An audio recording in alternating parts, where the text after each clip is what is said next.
Baseball returns to Flushing tonight, and as the Mets stagger home from a difficult road trip, yet another first-place team is standing in their way. Stars and miscreants both. The Brewers are here. Might want to learn how to spell Dendecker. Lowercase d.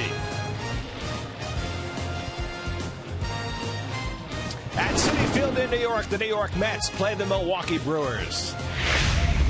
And a pleasant good evening, everybody, and welcome to Citi Field. Gary Cohen, Keith Hernandez, Ron Darling with you tonight as the Mets open a 3-game series against the Brewers.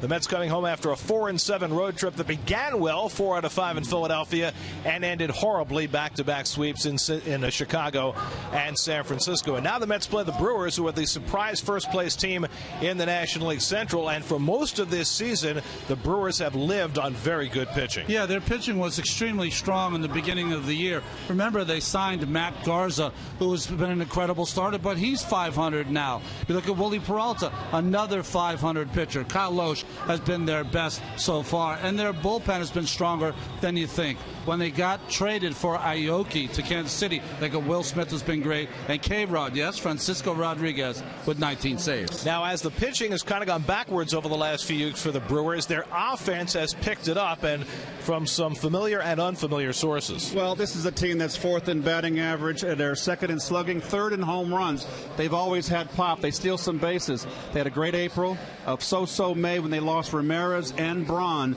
But Carlos Gomez has really stepped up into superstardom. He has been just an outstanding player. Golden Glove in center field last year. Top 10 in 9 offensive categories. 17 games ago, they changed the lineup when Braun came back and Ramirez was out.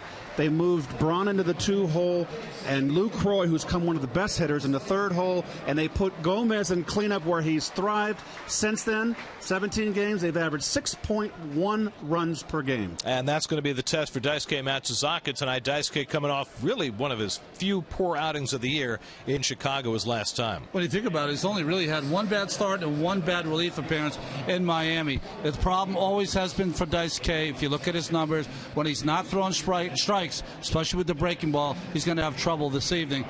That evening, he's looking to get that breaking ball over. And at the back of the Brewers rotation, Marco Estrada, who's given up more home runs than any starter in the league. Well, he's a good 5th guy. He's no more than a 5 or 6 inning pitcher, but he's a guy who throws strikes, and we know that has worked sometimes against Mets hitters. So the Mets trying to snap a 6-game losing streak, hoping that home cooking can work in their favor. It's the Mets and the Brewers back in New York. All the action coming your way tonight on SNY.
Brought to you by Lexus, introducing a car designed with one purpose: to stand apart. The 2014 Lexus IS.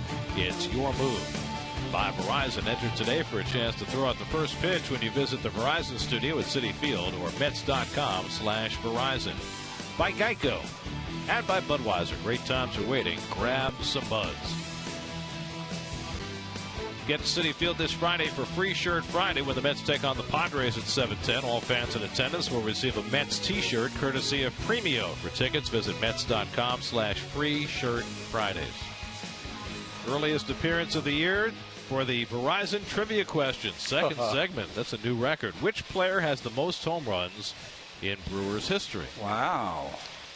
That's a good question. Brewers history. So my first thought is GT. That's my first thought. Does it count the Seattle Pilots year, 1969, before they moved to Milwaukee? Yeah, right. Don Money. That's part of the franchise. Larry Heisel. Oh, bring it back. Daisuke getting ready for the first pitch. He's got the pants hiked up tonight.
Cholula hot sauce. The hot sauce with the iconic wooden cap, available in original flavor: chili lime, chili garlic, and chipotle.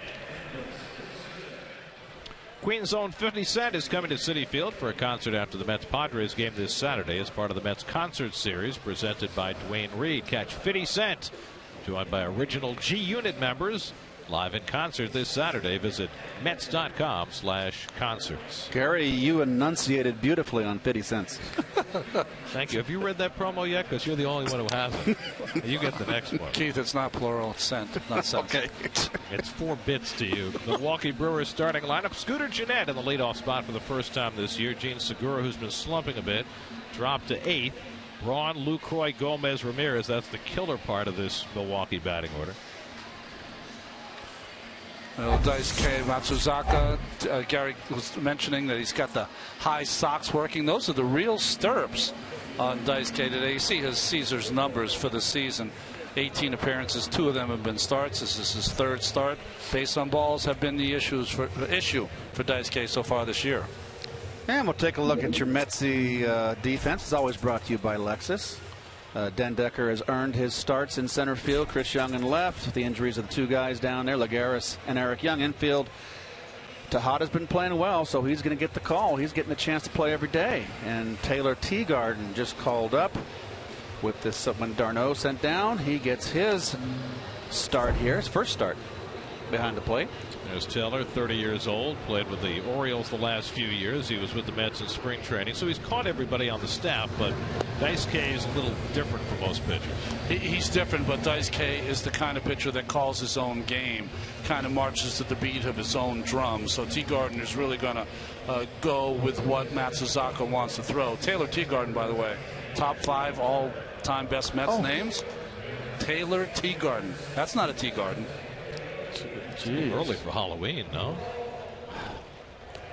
Here's Ron Renicky in his 4th season as Brewers skipper.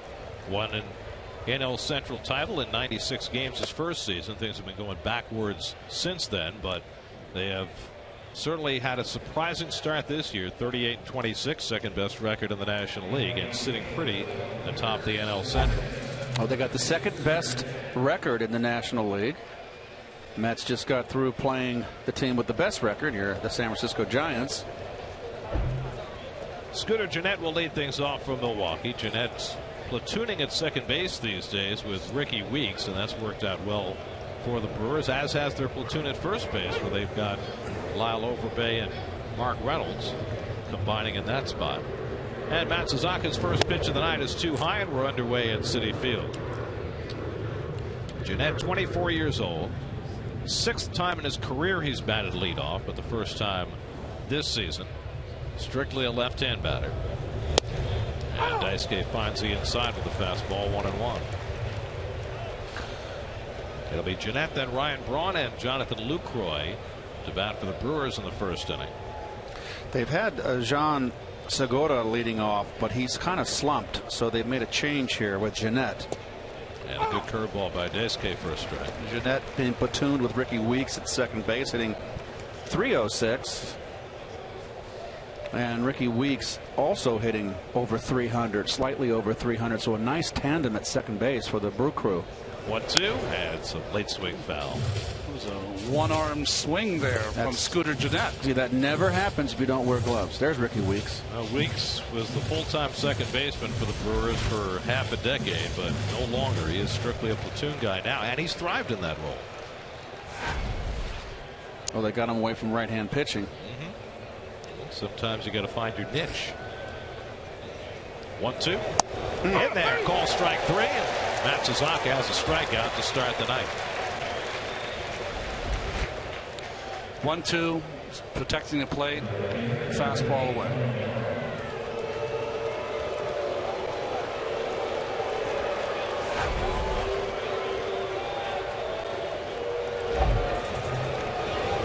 It's not a very big crowd tonight here at Citi Field, but a pronounced reaction for Ryan Braun, as he's gotten in every road city he's gone to this year.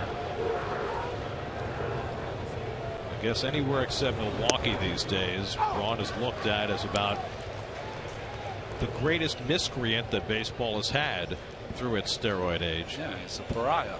Not just the fact that he cheated, but the fact that he lied so blatantly about it. And although he's tried very, very hard to make amends since being found out, clearly there's a lot of animosity toward Braun everywhere around the game. Well, he won the most valuable player, a couple years ago. Beat Matt Kemp out. Beat Matt Kemp out, and we thought in this booth it should have been Matt Kemp, so that kind of punctuates that too.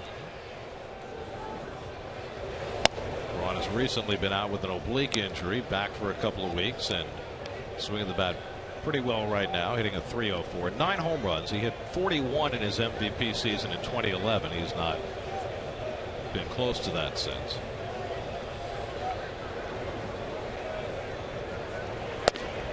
And Daisuke falls behind him 3-1.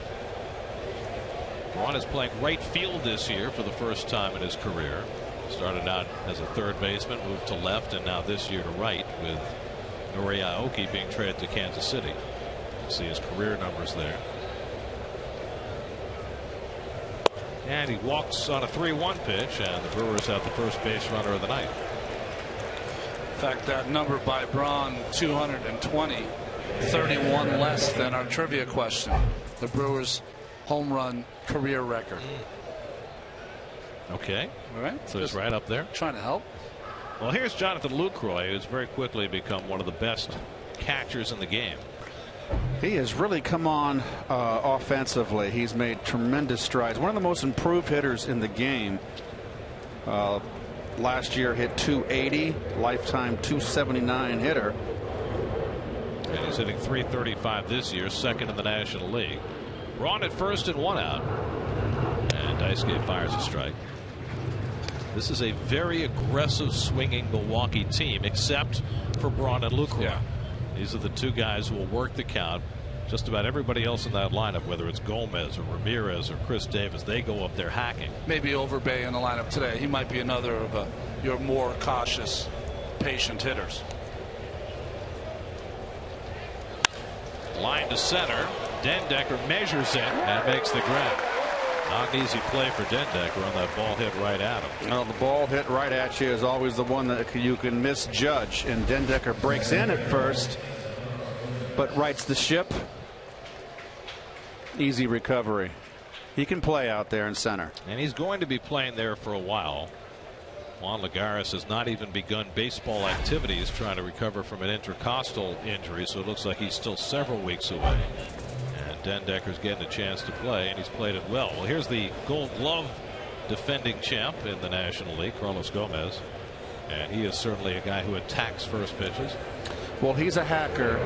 Like I said in the open, he leads in OPS, a top 10 in OPS, total bases, slug, runs, doubles, batting average, home runs, stolen bases, extra base hits. My goodness, what a year he's having. The kind of guy that you don't like, you don't like when you play against him. He's got a little mustard, but you know what? Give the devil his due. This kid can play. Well, he started out his career as a Met in 2007, went to Minnesota in the Johan Santana trade, and never blossomed until he was turned loose in Milwaukee. And turned loose, I think, is the operative phrase. Braun runs. Tegarden's throwing a hop. The tag by Murphy, not in time. And the glove came up just enough on the bounce that Braun was able to get it under the tag. You're right, Gare. He would have had him if the throw had been on target. It is on target. It's just the bounce gets Murphy's glove to come up, and that was the difference. It would have taken a perfect throw to get Braun. Boy, that was real close, though. Watch the tag here by Murph. Just a little late. Straight in slide by Braun. We don't see it very often these days. 6th stolen base of the year for Braun. 1-1 to Gomez with 2 out. And he tries to lay off the slider and stopped it. 2-1. Another look here to see. Watch the heel. I thought the heel. Tough call. I think a tie base goes to the runner. Certainly way too close to even think about challenging, especially this early in the game. Gomez has been in the cleanup spot 16 games now, and he's thrived in that spot. Cold Hard Facts brought to you by Frost Brewed Coors Light. Over the last 2 seasons, Carlos Gomez has played like an MVP candidate, and that doesn't even mention his defense. Well, the one thing that's a surprise in all those statistics is the home runs, the power. Now he's playing in Milwaukee. It's a nice home run ballpark, but I don't care. That is impressive, the power that he's developed. Strong kid. Well, if you talk to people who saw him in the Mets organization, they'll tell you they saw flashes of that power, but he was always encouraged to hit the ball on the ground, and it just wasn't his game. And don't forget, too, he was traded originally to Minnesota, and they quit on him. So found a home in Milwaukee. 3-2 from Daisuke, and the curveball fouled off. Evidently, was it Dale Schwem? Schwem told him that he was bunting, and he just was the guy that told Carlos to let her rip. He saw the potential, and evidently Mr. Gomez listened, and he has just become a superstar.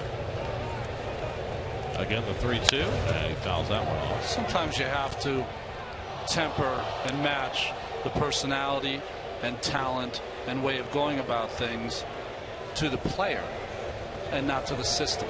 And I think that was the key to Gomez. It's just he's always been, day one of the most tremendous athletes you've ever been around. So you had to let him play, a lot like the Dodgers have to do with Yasiel Puig. Right. Same kind of deal. I mean, he is electrifying in a way that Jose Reyes was electrifying with the Mets, and at this point in his career, he's letting it flow. 8th pitch of the at bat, and it's ball 4. So Daisuke has walked a pair here in the first inning. He'll face Aramis Ramirez with 2 men on. I think teams also make the same mistakes with big sluggers, or not sluggers, big guys. They have to hit the ball to the ballpark. If you're big, you have to hit the ball to the ballpark, even if you're a line drive hitter. We see that happen all the time. Well, here's Ramirez, who came back last week from a hamstring injury that kept him on the disabled list for 3 weeks. He'll turn 36 years old in a couple of weeks, and he's put together a tremendous career. Well, the first game that he came back from the DL, he hit a 3-run homer in Minnesota. Ramirez, a lifetime .285 hitter, 360 home runs, over 1,300 RBIs, now in his 17th season. Meanwhile, the Mets continue to walk more hitters than any pitching staff in the National League. And 2 in this first inning by Daisuke, who's averaged 6.7 walks per 9 innings this season.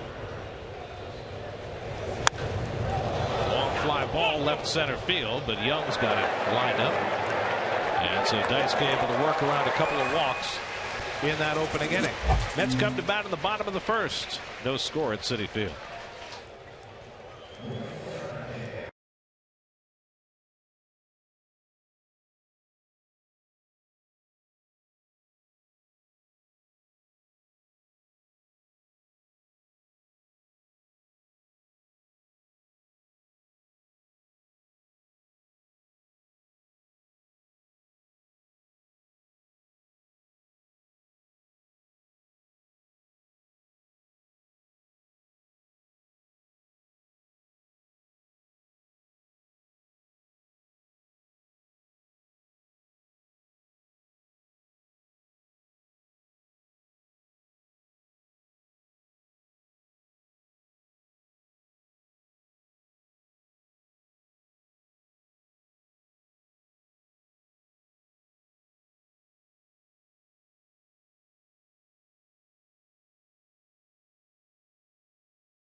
Starting lineup brought to you by Geico. Looks a little different tonight. Ruben Tejada leading off for the first time this year. Taylor Tegarden gets his first Mets start, and Matt Dendecker in the 8-hole tonight as the Mets, who have been taking leads and letting them go, look to take one and keep one against Marco Estrada. Well, the good news, Marco Estrada, his last 21 games started, he's 8-2 with a low 3 ERA. 127 games in his career, 65 of them starts. But as Keith showed me before the game, early in the season, 3.13 his first 6 starts. His ERA since then is 5.5. Tejada, for the 100th time in his career, asked to lead off. He has swung the bat well, although he was 0 for his last 2 games in San Francisco.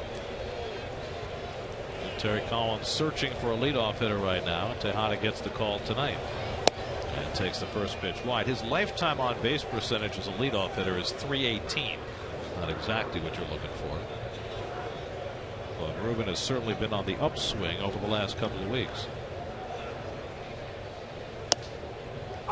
Estrada gets one over for a strike. Well, Estrada leads the Major League Baseball in home runs with giving up 18. Over the course of a normal season, talking about taking 35 starts over 200 innings, that's a 54 clip. That's not great. facing the team that's second to last in the National League in home runs. Oh, I'd hate to see that Strato card.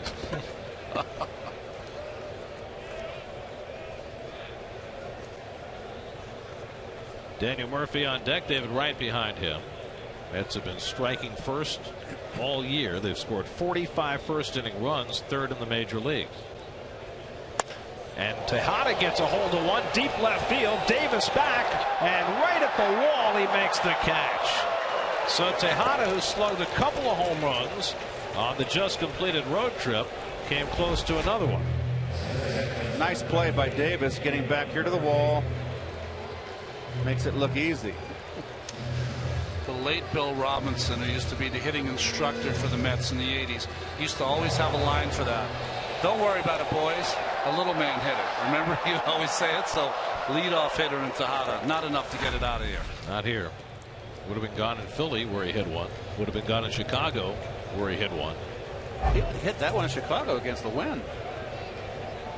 Here's Murphy, 9 for his last 19, and he pops one foul. Murph back, fresh off his trip to the White House yesterday. I didn't get to see Murph. I wanted to ask him how that went. Had to be some nerves, right? He wasn't offered an ambassadorship, was he? Only to Flushing. Or Jacksonville, one of the other. Yeah.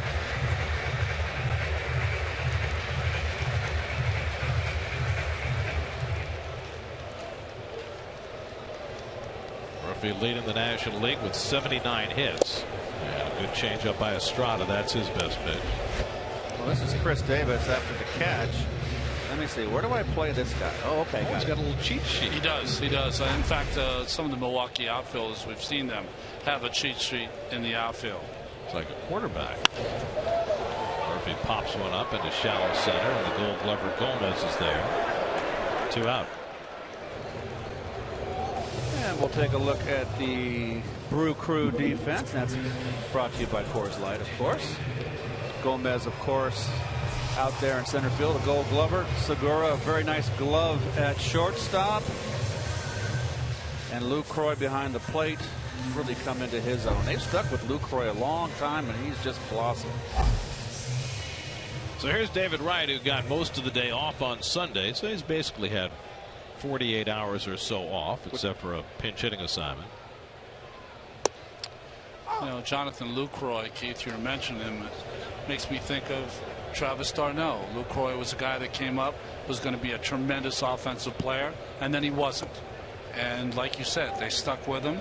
He got better in his defensive skills, and now he's a cleanup hitter for his ball club.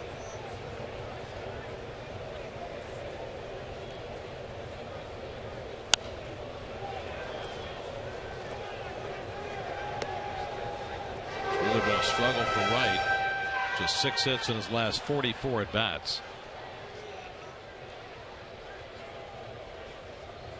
And the curveball bounced to short. Segura's got it. And the side retired in order by Estrada in the bottom of the first. Daisuke back to the mound for the second. No score.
Major League history, Tommy Lasorda, former Dodgers manager, seen here with the Philadelphia Fanatic, his best friend, at least part of the time.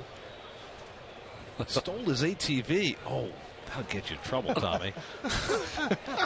Tom. Oh, that's a great bit. You know, I used to watch that about, and Steve Sachs used to really laugh. And I said, what the hell's he thinking, honey? He was giving him my shirt. Oh, that's right. Well, this, of course, is the great Tommy Lasorda, who is here as part of the Prostate Cancer Foundation Home Run Challenge leading up to Father's Day. Tommy, how you feel? It's great to see you. I feel great. You know, the last year at the draft, I had a little problem, but I'm fixed up with it, and I had a little artery. You know, when you eat all that Italian food, it blocks up a little arteries there, and I had an artery, and then I got it fixed, and I feel great. Been traveling a lot. I turned 86.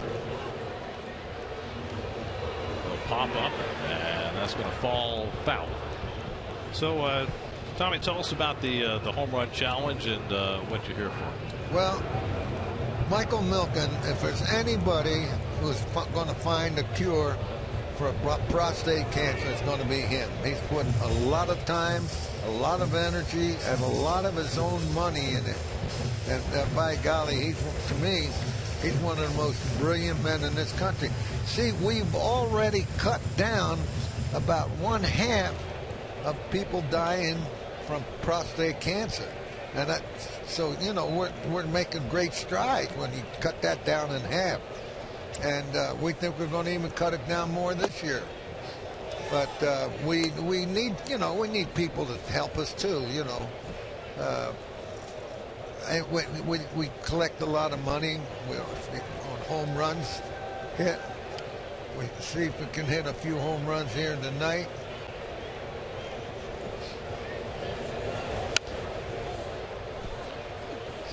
Hey, Tommy, you know what we were talking about when you first came in here, talking about one of my ex-teammates and one of your old guys in charge, Bobby Welch, who passed away today, one of my dear friends and one of the greatest guys to play with. What was it like managing Welchie? He was a great young man.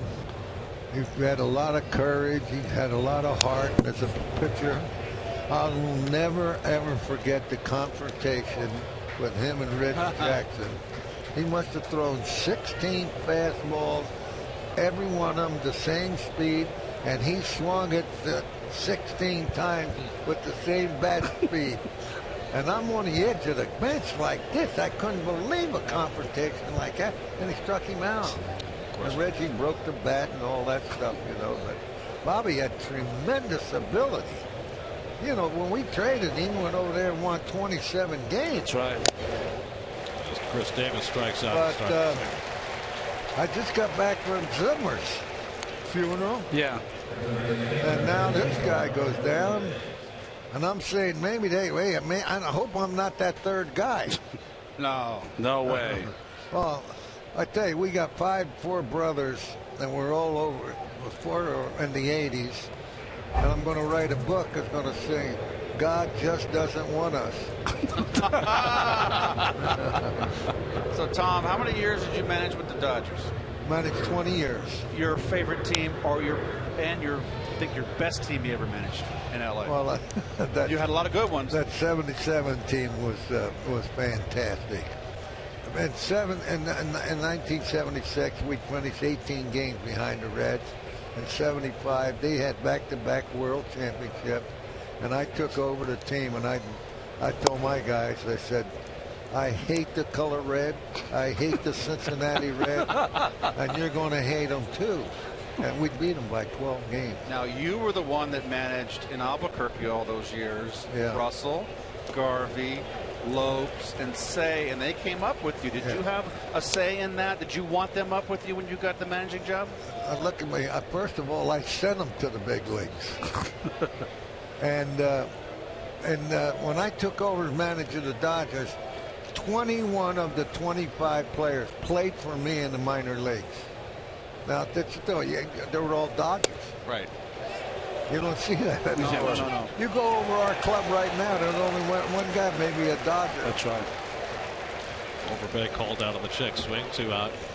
Tommy, replay new in baseball this year. How would you, as a manager, have coped with that? I don't like it one bit.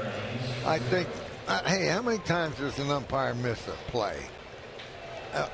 Maybe once every 5 games or something like that. Why don't they leave the game alone? It's great. Now they got to go. He's walking out, looking in the dugout to see the sign whether it's it or not. Yeah, up or down. Yeah. That's crazy. And how about the catcher now? You can't hit the catcher. Yes. And you think Socia would have handled that when he played for you? Yeah, but Socia was on the committee and he voted for it. Now let's take this for example. What about that shortstop and second baseman? What protection do they have?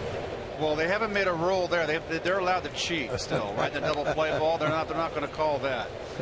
So we're protecting the guy with equipment, and we're leaving the guys without equipment. That's right. In harm's way. Right. Exactly. if you were managing today, would you want to have 12 pitchers, or would you rather have more bench? I never had 12 pitchers. Never. I know, but would you want to? Never. Okay. The great Tommy I have to have a bench, man. No, I don't do it. The great Tommy Lasorda here for the Prostate Cancer Foundation and the Home Run Challenge leading up to Father's Day this weekend. Tommy, it's so great to see you again. Yeah, it's good to see these two guys. I tell you, playing against them was something special. They had a great team. They were great players. And this guy here, he covered the whole infield. All by himself. That's right. And so I just want to say about Michael here, right here is the picture. This guy has done such a great job in trying to get something to cure this the one that we have. So if there's anybody that's going to find a cure for it, it's going to be Michael Milken. All right, Tommy. Thanks. Thanks you guys. All right, Good Thomas. seeing you. Great to see you. Good seeing you guys.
Curtis Granderson, first pitch swinging, pops it up in foul ground, and that's how the bottom of the second inning begins, with Aramis Ramirez squeezing it.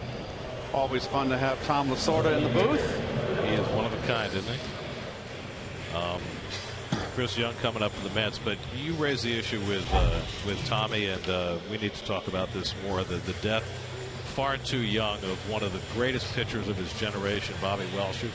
Who, I don't think most fans really, especially in this part of the country, since he pitched his entire career on the West Coast, really think about Welsh when they think about the great pitchers of the last 30 years. But he was that. Well, he won 211 games in his career. Nice bunt by Young. Going to be tough for Estrada. He has no play. Chris Young has the Mets' first base hit, a bunt single. Well, great technique by Young, Keith. If he's going to play him back, and you're going to allow him to bunt, he takes advantage of it. Well, that's the first time he's, I guess it's not the right term, but I'm going to say it. He drag bunted for the first time this season. And it's very wise by Lasorda to eat it, not make a throw. We were talking quickly about, as Lucas comes up, Lucas Duda, about Bobby Welch, who's my teammate. 211 wins. No one's won 27 since you won it in 1990. And you couldn't have found a nicer human being, a prince of a man who had his battles every single day with his little battles. But I'll tell you, he's a great teammate and one of the greatest guys to play with you could ever want. You know, they always talk about great teammates. He was, in winning 27, he wanted you to win 27 too. That's the kind of guy he was. Well, you know, he was overshadowed. He pitched in those pitching staffs at L.A. with Fernando and Don Sutton, so he was overshadowed. He went to Oakland. He had Dave Stewart. He was always the guy in the shadow that was just snuck up on you. Didn't realize what he was doing. He didn't mind, though. He didn't mind being in the shadows. And you know what one of the ironies is? He was not a big strikeout pitcher. He didn't even strike out 2,000 for his career, and he won 211 games. But he's best known for that strikeout when he was a rookie with the Dodgers in '78 when he struck out Reggie in Game 2 of the World Series. That was one of the great battles of all time. Do you know when he struck out Jackson in that series? That was his 24th game as a major leaguer. The 24th time he had been on the hill. So as inexperienced as you're going to get going up against the great Reggie. You know who that reminds me of a little bit is a guy who's here tonight, Frankie Rodriguez. Right. Pitching in the World Series. He had, what, 5 innings in the big leagues before that postseason began and helped the Angels win the World Series. Mr. Barksdale behind home plate has a very low strike zone for a tall hitter, and Duda hits one out to left, and Chris Davis right there waiting for it. You know, Keith, I was telling you before the game, to me there's been 2 themes, and we saw Mr. Overbay pay for it in his first at bat.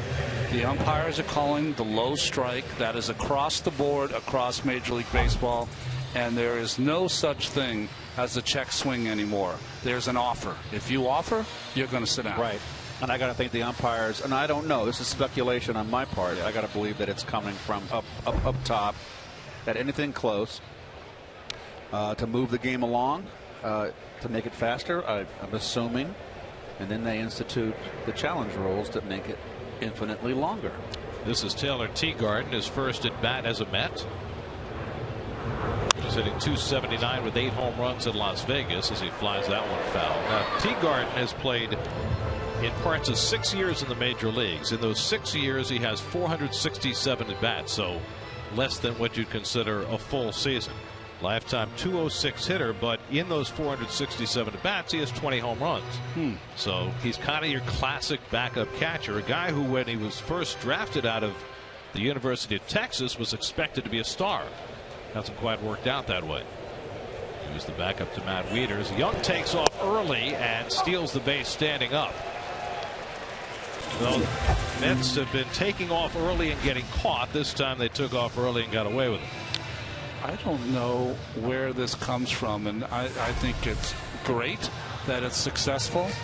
But you go up against any pitcher who has his wits about him, and that is a step off and go sit down. Which I don't has get happened it. to Mets maybe 5 times already this year. It happened Sunday to Matt Dendecker trying to steal third. This is the kind of thing you do like the games before you go to Williamsport against the team. I mean, you just don't see this, but that one worked.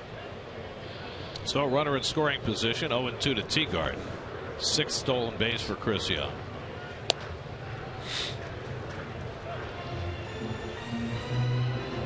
And I blame the pitchers, to tell you the truth. Or there's a combination. The pitcher has to stop the guy first, and second, if he takes off, everyone in the infield should be yelling, step off, and it's an easy out. And Tegarden takes the curveball, strike 3 called, first strikeout for Lasorda. And the Mets strand their first runner of the night. After 2 at Citi Field, no score.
earlier than usual, so he should probably fill people in. The question was who had the most home runs in Milwaukee Brewers history. Yeah. I thought Gorman Thomas when I first saw the question, but should have went with the guy who was there the longest, right? Hall of Famer Robin Yount, 3,000 hits. Oh, of course. 251 home runs. Drove some snazzy race cars in his day. That's right. Marco Estrada 0 for 19 at the plate this year. And if you really followed Robin's career, came up as an 18-year-old shortstop. 3,000 hits, Hall of Fame. Well, you remember, Ronnie, maybe you remember this too, Keith, at one point he was going to quit the game and go drive race cars for a living. Race cars, and then also professional golf, because he's one of the best golfers you'll ever see. He's one of those Renaissance men. He can do, I mean, anything he picks up, he's great at. And another quick point, he is one of the greatest guys, and I don't say that very often. He is so unassuming and such a nice man. I know you don't say it about us. Well, I never. How could you? How could you? Unless he was lying. I feel like George Washington.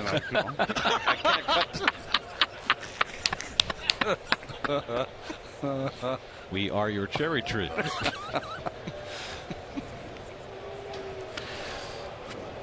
1-2 to Estrada, and the curveball sits high. Scooter Gennett on deck, then Ryan Braun for the Brewers in the third.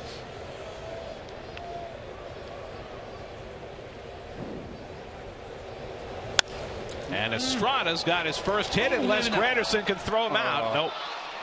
Couldn't come up with it cleanly. And Estrada is aboard with his first hit of the year. Granderson had 9-3 on his mind. He certainly did. Just done the exchange.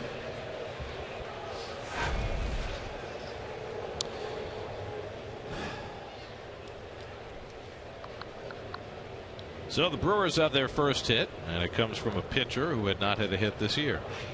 And here's Scooter Gennett, who took a call third strike leading off the game. Well, there's a couple of platoons here. We mentioned Gennett and Weeks, also Overbay and Mark Reynolds platoon at first base. The Brewers made quite a play during the offseason trying to get Ike Davis in a trade, among other folks, to play first base, but none of their targets materialized, and they kind of settled into the Overbay Reynolds platoon. It's worked out great for them. Overbay's been around and bounced around for quite some time. I mean, think about this. Mark Reynolds is sitting on the bench tonight. He's got 13 home runs. Yeah. Just 5 more than any Met has. I look at it this way. Doesn't this Milwaukee Brewers team remind you a little bit, okay, certainly don't have the great, but of that 2010 Giant team that won it all? You know, they had a lot of platoons. Guys who were trying to resurrect their career. Cody Ross, the best example there, right? Who's their first baseman? So bad. I can't. Oh, that wasn't Snow, was it? No, first base. After this is 3 years ago. 2010. He was the one famous for wearing the G-string under his uniform. Oh, well, yeah, Aubrey Huff. Aubrey Huff, yes. G-string? You mentioned the G-string. Oh, my goodness. I think it was a garter or something. Or cable, right? Garter. Well, that's Nuke LaLoosh did that in Bull Durham. Right? Maybe I should have tried that. I might have got a couple extra hits. Or not.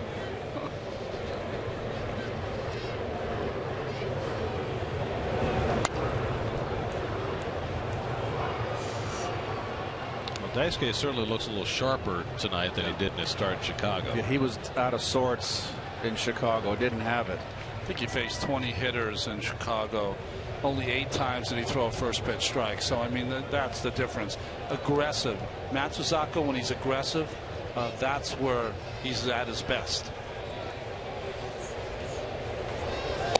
Curveball got him looking. Back-to-back strikeouts for Matsuzaka against Gennett. Same way he got him the first time. 4th strikeout for Daisuke.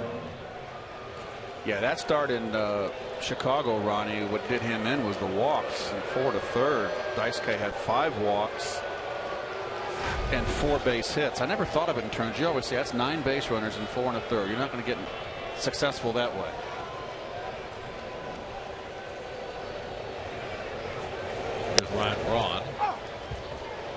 walked and stole a base his first time up.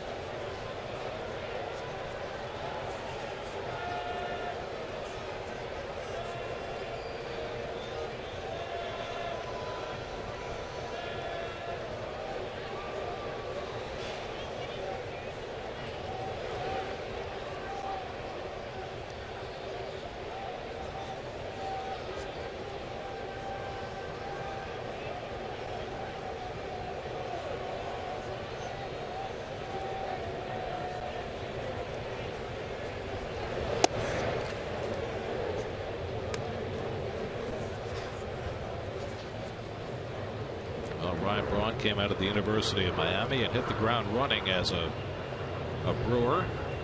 First 6 seasons, only a half dozen players ever had as many home runs as Ryan Braun did. But that home run production has tailed off. That's a nice curveball for a strike. 1-2.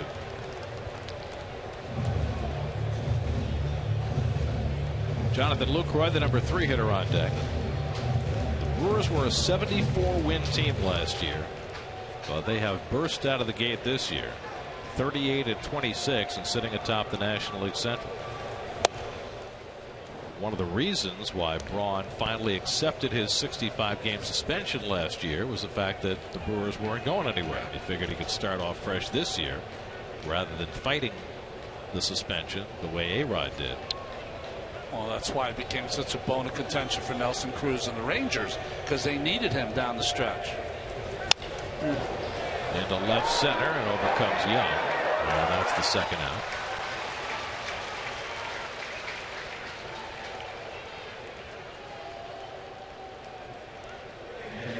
So Braun is retired, 2 out. Estrada still at first, and here's Jonathan Lucroy, who had a bullet to center that Dendecker caught his first time up.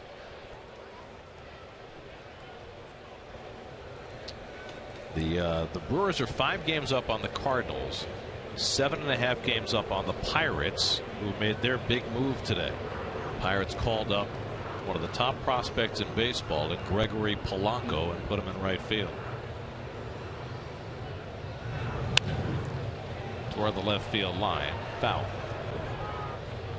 Knocked down by the ball. Very nice. Well, they're in the standings this year compared to the standings at this time last year. Look where the Brewers were last year at this time. And look where the Pirates are compared to where they were last year at this time. So a change of fortune. Most athletic outfield in baseball now, the Pittsburgh Pirates. There was a quote from a scout who said that in the Pirates outfield now, Andrew McCutchen has the 3rd best tools behind Polanco and Starling Marte. We're talking about the reigning MVP. Tejada can't get to that one. So it's a base hit for Lucroy, and Estrada pulls in at second.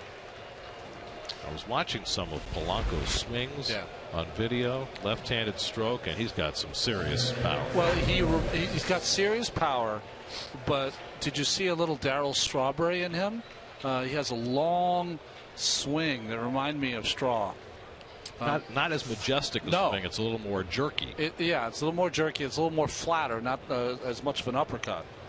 But he's going to be fun to watch. That whole outfield, not much is going to get by. You go there soon, right? End of the month, or right? Here's Carlos Gomez with 2 out and 2 on, and he bounces one to David Wright, and he'll go the short way on target to retire the side. 2 hits and 2 left to the bottom of the 3rd. No score at Citi Field.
score.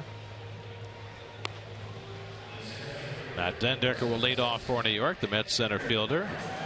Let's check in with Kevin Burkhardt to talk about the Brewers center fielder. Kev? Yeah, Carlos Gomez, he grounded out to end the inning there, but he has become, Gary, as you said earlier, an MVP type player, certainly deserving that. He's that good. And, you know, I always liked him when he was here to deal with. He always had a certain energy. Very Jose Reyes-like, even off the field, you know, positive, energetic, that type of thing.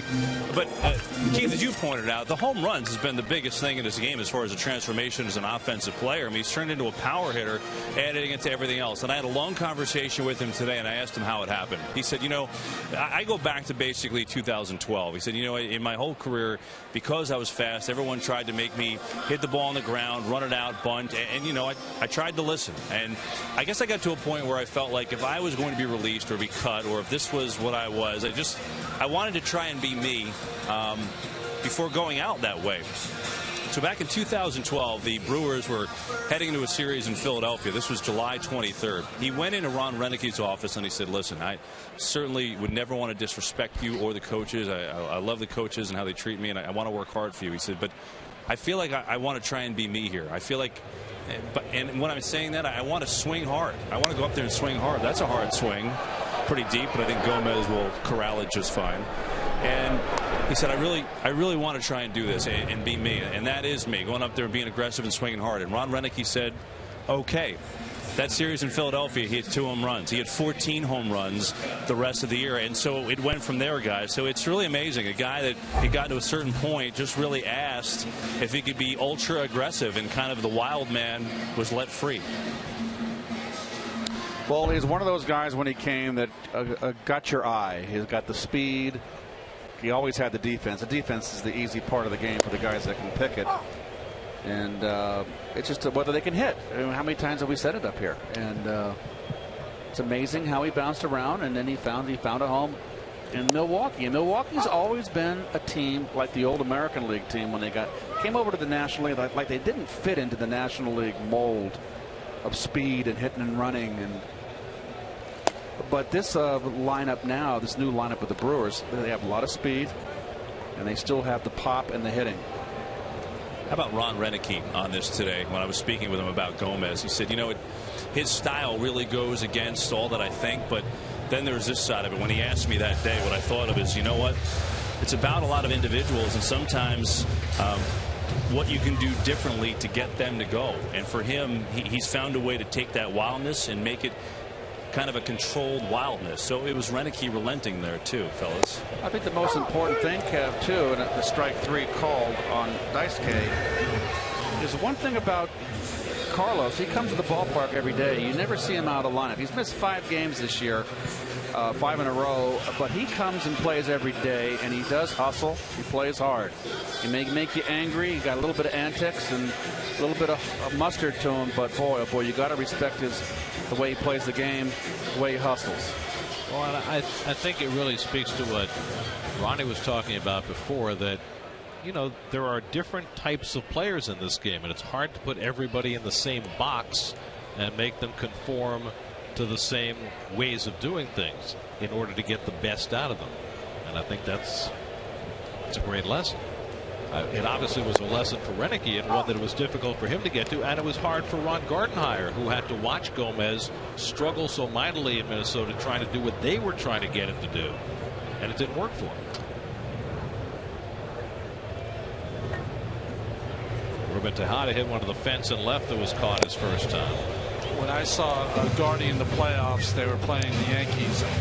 Carlos Gomez was a kind of a platoon type player for the Twins in those days. I said, how's Gomez doing for you guys? He said, let me tell you, Ronnie, I've never seen a better athlete in my life. I'm not sure he knows that we're playing baseball here, but he's one of the best athletes I've ever seen. Well, he knows how to play baseball now.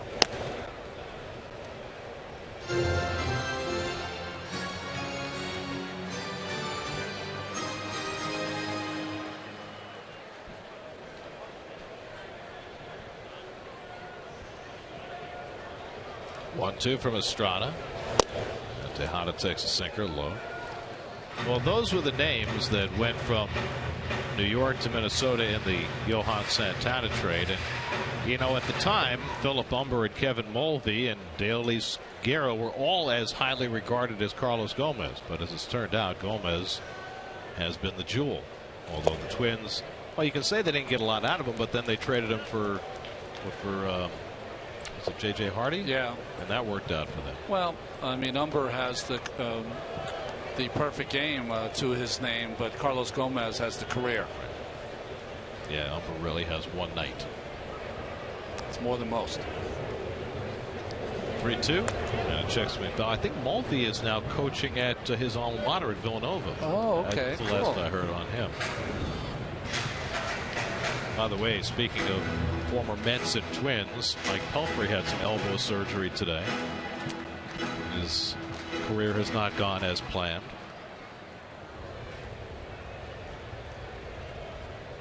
Again, the 3-2, and that's wide, and Tejada's on with the 2-out walk. First walk given up by Estrada. Estrada, not a guy that gives up walks. That's his 24th walk. And now, what, 75 innings pitched. That's pretty good. 2.8 walks per 9 innings. So now Murphy, who flied to center his first time up.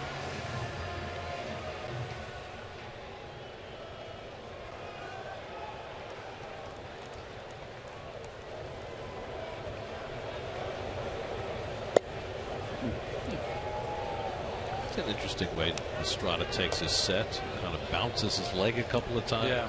It's a little side saddle. He's facing kind of 45-degree angle between home and first, almost like he's going to throw in the dugout, and then gets a little rhythm there, a little bounce to his step before he delivers the ball to the plate.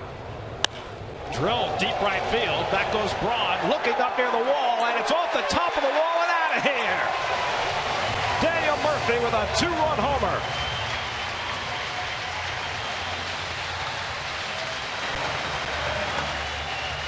Murphy's 5th home run of the year, and the Mets take a 2-0 lead.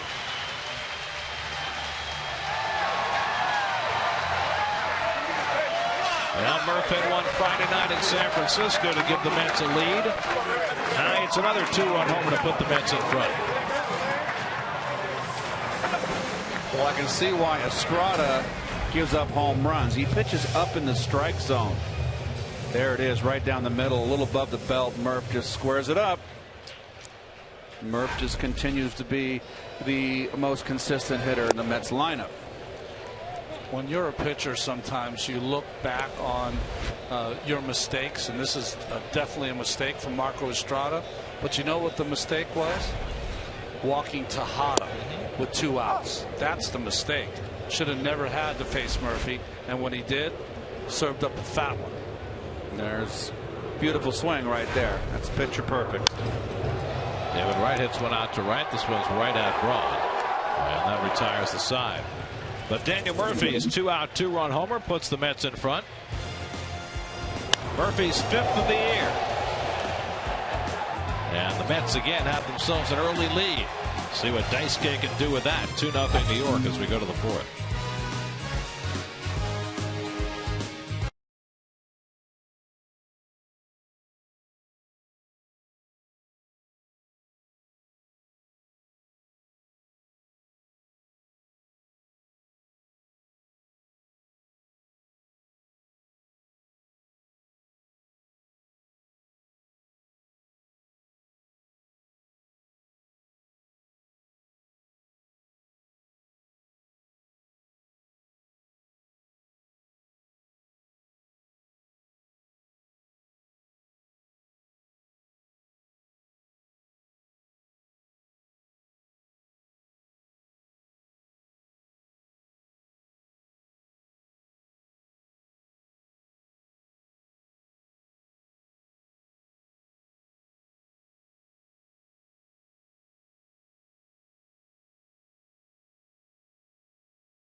limited commercial interruption. You can talk baseball with SNY's Bobby Ojeda during the third inning of the game. Just go to SNY.TV, click on the link, and join the conversation. It's Chat Live with Bob Ojeda, presented by Verizon Fios, only on SNY.TV.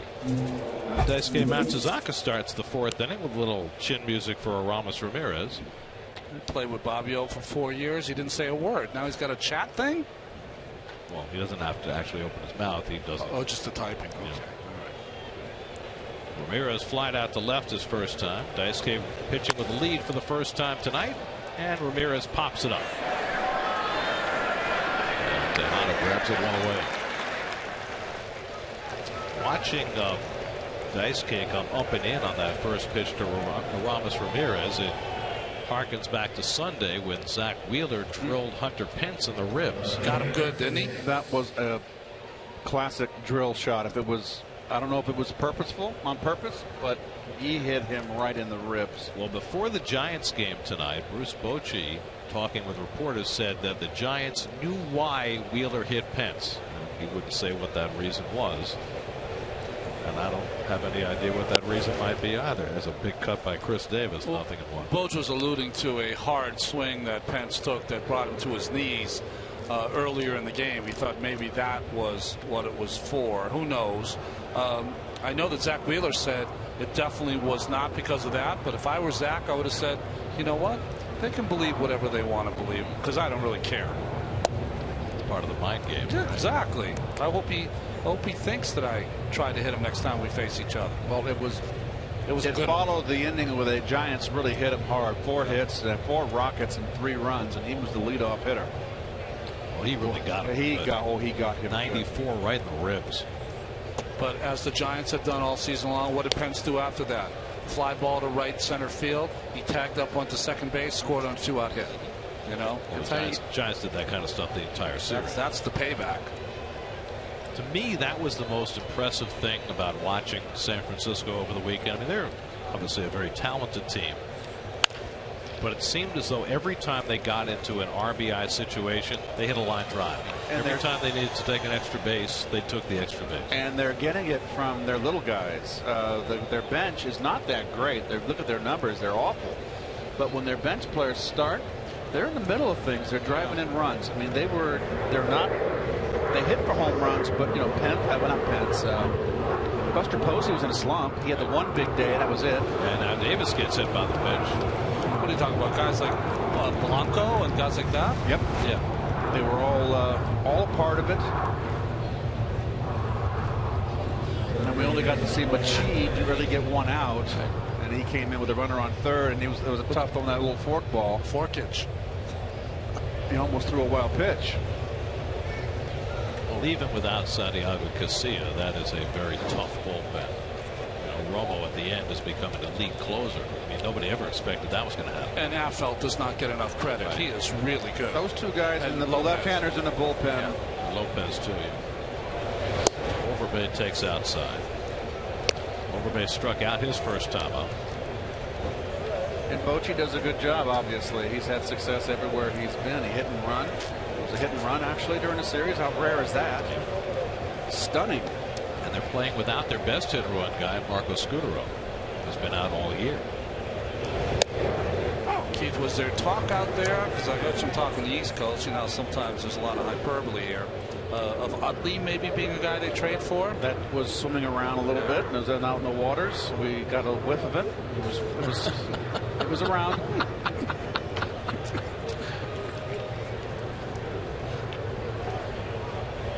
1-1 to Overbay. A late swing foul. Well, the Phillies are now 11 games under 500, but in this fairly tightly bunched NL East, they're only 7.5 out. So the question is, are they going to dismantle with all those older players come trading deadline time? Well, you know, rumors are rumors, and you can believe what, half of them. But I could see Philadelphia completely, if people are interested in their players, their veteran players. You know, big dropping of a payload there, getting rid of it. You can see a lot of those guys. I mean, Ryan Howard's probably untradeable with the contract, but a guy like Rollins or Utley, you can see them. I think Utley's Rollins. I don't know. His attitude has been kind of. But maybe he needs a change of scenery. Maybe he does need a change of scenery, and I think that a guy like Rollins, in a new uniform, would probably play his fanny off. He's not going anywhere until he gets the necessary hits. But Utley, you know, is a professional and going to come to the ballpark. Right. And play. Utley hitting the ball well. 2-2 to Overbay, and this is low and away. I mean, how about a guy like Cliff Lee? I mean, I know he's hurt right now, but if he's healthy, you'd have to think that he's a possible trading piece. 3-2 with one out. Chris Davis at first, not a speedster.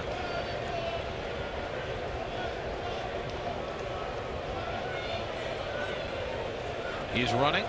Overbay grounds one past Duda and down the line. Davis didn't read it well. He'll go to third, but he's still going to be waved home. And he will score without a throw. An RBI double for Lyle Overbay cuts the Met lead to 2-1. Well, this has got to be a straight steal because Davis, coming around second base, didn't know where the ball was. Now watch this, and we're going to see it at another angle. But this ball does not hit the corner and kick out. Granderson was way over into the gap. Now watch what he's looking back. He should know where the ball is. What's he doing? What are you doing, son? He looked up for his third base coach, but he must have misread whatever he saw. Well, think about it this way, yeah, because if that ball is behind you on the ground, there could be a thought that Duda could have made a great play on it, maybe. But still, he didn't. You got to keep your eye on the ball, make sure it's by. Oh well. Gene Segura swinging at the slider and missing one. Maybe you're right. He didn't know they got by Duda, but you've got to keep your eye on the ball when it's on the ground. Well, Davis was with the trainer in the dugout, so I don't know whether there's some issue there. No, he just caught the ball in the tricep, and the trainer's just checking on him. Segura grounded to short his first time up. And he hits one sharply right at Tejada, trying to advance his Overbay. He's a dead duck. Just a base running blunder by Lyle Overbay, handing the Mets the second out. It's not only young players that make mistakes. The veteran Overbay with a bad play. I don't know if he thought that was in the hole or he knows he made a boo-boo. Yeah. Anything hit directly at the shortstop or to the shortstop's right, all you young kids, if you're on second base, you don't advance to third because this is what happens. You're a dead duck. Unless it's hit a bleeder, something hit softly, and you think you can get there. Now the pitcher Estrada, who had a base hit his first time up. You know, to get back to the Chris Davis thing, and we never talk about it, at this level, guys, and I know Keith knows this better than anybody, if you're a runner on the opposing team, Gary, and the ball goes by Duda, the sound is going to be different as opposed to if he makes the play. If he makes the play, it's going to be cheers, like, boy, what a play he made. But it's going to be kind of groans if it gets into the outfield. Tejada makes the soft toss to get Estrada, and the inning is over. Mets lead is cut in half on Overbay's RBI double, 2-1 New York.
2 matchup, plus up to the minute news as the Rangers get ready to face off against the Kings in Game 4 at the Garden. Do or die. On Loudmouths, presented by Caesars Atlantic City, tomorrow at 5:30, only on SNY. SNY Super Slow Motion brought to you by your Mercedes-Benz Tri-State dealers. Visit them on the web at searchmercedes.com. City probables for the remainder of this series. Jacob deGrom tries again for that elusive first big league win tomorrow night against Willie Peralta, who's been really good for the Brewers. John Deese goes on Thursday night against Kyle Loesch, who's been outstanding.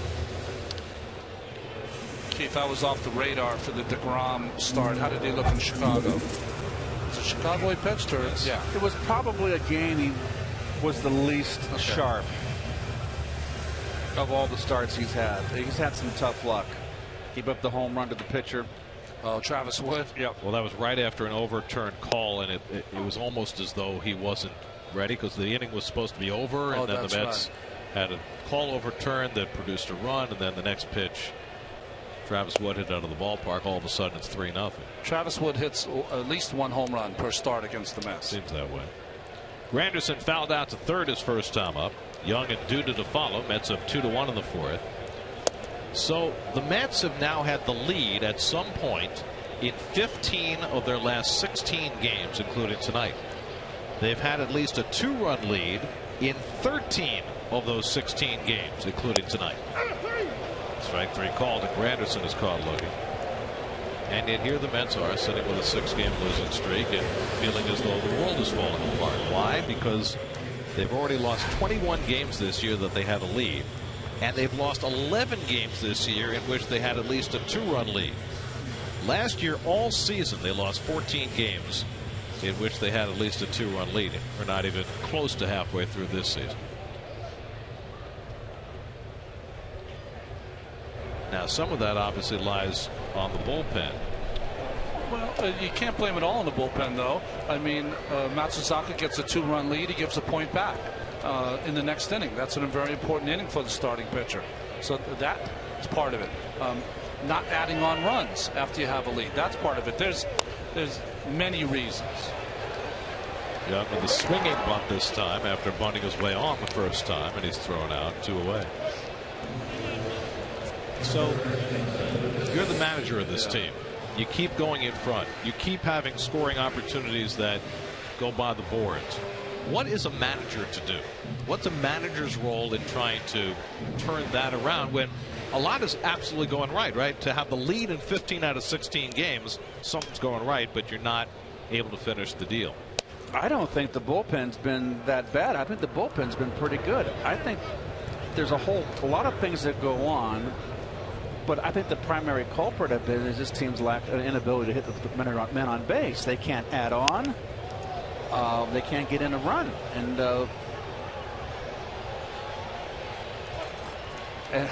what can a manager do? I mean, other than get in the cage, the guys got to do it out there. They're the ones that got to execute. Mets are out 1-2-3 in the bottom of the 4th. Daisuke goes back to the mound for the 5th with a 2-1 lead.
with the first place Brewers. Daisuke Matsuzaka held the Brewers at bay for 3, gave up an RBI double to Overbay in the 4th, and now he'll start the 3rd time around the batting order. Scooter Gennett's been up twice, been caught looking twice in a row. Coldwell Banker, home field advantage. That's what Daisuke has done at home this year. He has been dominant at Citi Field. Could say in some ways Matsuzaka has saved their bacon in many ways. He's been that guy who has been able to pitch late in games, middle of games, extra innings, long innings, and start ball games. And he's back in the rotation kind of as a fluke, you'd have to say, as a result of the long games the Mets played in Philadelphia. They had to make some moves to acquire relief pitchers, and Rafael Montero was the guy who got sent down. Now Montero maybe deserved to get sent down anyway. You can slice and dice that any way you want, but that's what put Matsuzaka back in the rotation, and now even though he knows it's not forever, he's trying to run with it.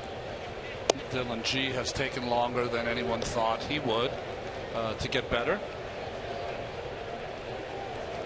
It's just amazing in this game. A guy will have a good game, and then the next thing you know, he's either getting operated on or he's on the DL, and then they're gone from sight. It's really too bad Montero just got sent down. If he'd have been up to it and had pitched well, I really think that Daisuke and that bullpen really was a positive. There's Matt Harvey, where Met fans are waiting for his return, as looks like next year. But Daisuke gave the Mets #1 and Terry Collins a real long man. Right. And gave depth to the bullpen. He can go out there and give you 2-3 innings. And he was outstanding in the bullpen. And I know he wants to start, but I think the bullpen has suffered a bit with him going into the rotation.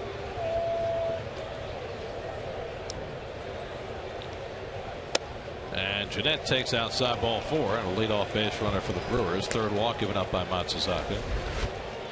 Well, how about the calligraphy Japanese characters for Daisuke's name on the Brewers lineup card? Beautiful. Now we don't know if it's right. We do know that Dendecker has a lowercase d, and they messed that up. I'm going to have to say it's got to be right. They're not going to put that in there. I want to know who it was on the Brewers coaching staff that was able to do that so nicely. Got some sort of software. Maybe learning last year from Aoki. Here's Ryan Braun, and a check swing, takes a curveball for a strike. Braun has walked, stolen a base, and lined out to left 0 for 1. By the way, we showed Matt Harvey before, and a lot of discussion today was about Matt, who talked to the media, and Sandy Alderson talked about Matt to the media, and the bottom line is that they're slowing him down a little bit. That's short hop by Duda. Nice play. Gets back to the bag for the return throw. And a 3-6-3 double play. Neatly done by Lucas Duda. Lucas does one thing really well. Gets rid of the ball quick on the double play, and he gets back to the bag. But the most important thing, whether he gets back to the bag or not, the quick get rid of it fast and accurately. And that's what he's really, that's what he does well. That enabled the 2 right there. Nicely done. So 2 out and nobody on for Jonathan Lucroy. Anyway, so the bottom line on Harvey is they're slowing him down. The likelihood is he's not going to pitch this year.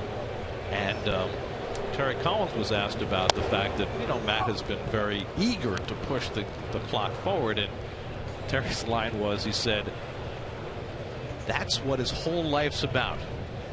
Most of it. And the entire room cracked up. That's a great line. Well, with heavy heart today, because he was there to watch the Rangers last night against the Kings, and I was there last night. Maybe not too heavy a heart. I was there last night, and you can't believe how big the Kings are, like just size-wise. How about the guy number 77 right in front of the goalie all night long? Carter. Oh my good, they couldn't get him out.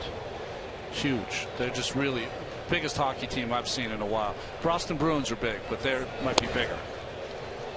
It just seemed like I watched the game out in Sag at a restaurant, and it seemed like I'm not a hockey expert at all, but it seemed like the Kings were just a step ahead, a step quicker. Title for last night's game, quick and the dead. I was going to say, yeah, the quicker is a good phrase, because quick was the king last night. 1-2. Strike 3 call. Daisuke Matsuzaka gets the fastball in at the knees. Lucroy caught looking. 5 strikeouts for Daisuke. Halfway through, 2-1 New York.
Always strange to see somebody on a Flushing mound wearing number 41. Yeah, that's right.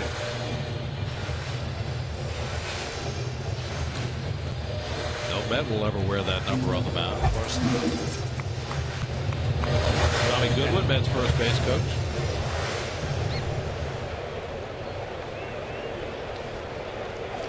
It was a nice shot we had of Taylor Tegarden going to break, wasn't it? That's right. Curveball in for a strike.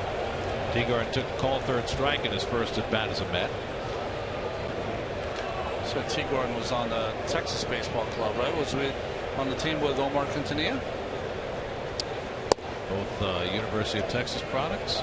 Both expected to be everyday players in the major leagues. Well, Quintanilla was a first-round pick, and Tegarden was a third-round choice. There's Matt Dendecker on deck, Florida Gator. 2-1 to Tegarden. Anyway, that's what Tilder looks like.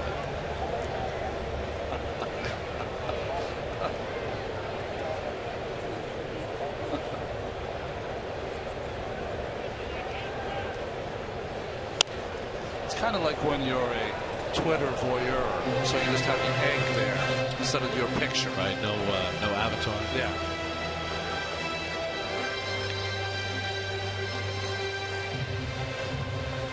I know that egg. You got it right there. Right. Yes. You look good in green. That's all I got. That of the egg. Estrada strikes out Tegarden for the second time. That's his fourth of the night. Estrada's got a nice little changeup working. Yeah, he throws the ball to the right-handed and left-handed hitters. He's got that changeup going. He's going to have a good game. That is his signature pitch. Marco Estrada, born in Mexico, moved to California when he was 6 years old. Brought up at Long Beach State for his college baseball. What do they call those guys? They have the funny nickname. Long Beach State? Gauchos? Gauchos? Okay, cool. Is that long? No, that's they're not the 89ers. They're the Oh, the 49ers. Yes. Right. I'm sorry. Who's the Gauchos? Oh, look at the circle change. What makes it so good is he throws it straight over the top, and then that pronation to turn it over. Nice form by Mr. Estrada. Here's Dendecker. Help me with this. Who's the Gauchos? Santa Cruz is the Keith's the banana California slugs. dude. Come on, Santa, bro. who cares about Santa Cruz? Because they're the banana slugs. That's why. The greatest nickname ever. And Irvine is the anteaters. I grew up with banana slugs. Santa Barbara? Must be Santa Barbara. You're so provincial being a San Franciscan. But Yeah, it's the like San- anything below San Luis Obispo doesn't exist. You Is that had it? St. Mary's Gales. You had the USF San Francisco Dons. They barely recognize Half Moon Bay.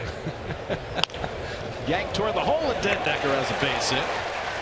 Might have broken his bat, but he'll trade that. Third man hit of the night. The banana slugs. I mean, that's the greatest nickname ever, isn't it? Well, there's a ton of them out in Northern California. I grew up with them. They're big, long, bright yellow. You can't miss them. I don't want to get anybody mad. I killed a few of them when I was youth. Well, you weren't going to get Very any naughty boy. Blame it on youth. The spring rains, oh, they were everywhere. Everywhere. Daisuke up to try and bunt Dendecker over. So you look at the raw numbers on Dendecker so far, and he's hitting under 200, but it seems as though every game he's doing something productive. You know, a little bit like what we saw with Juan Lagares when he first came up. He seems to make a catch here or there, go from first to third. I know he had the little mistake in Chicago trying to take third base with the pitcher with his ball in his hand. And I think probably the most important thing for Matt so far, he's a guy who's always struck out a lot, and he's not striking out a lot. He is not. Daisuke gets a nice bunt down. And overbase play to first. 3-4 on the sacrifice, moving Dendecker to second. Well, Very nice. Yeah, perfect form, right, Keith? Well, get the first baseman. He's got a long way to go to get it. Holding the runner on. And back to Dendecker. He's a guy that's going to be a leadoff hitter. He's not required to hit home runs. Line drives, walks, get on base, score 100 runs. But you know what? He's got some pops. Yes. We've seen that. And I think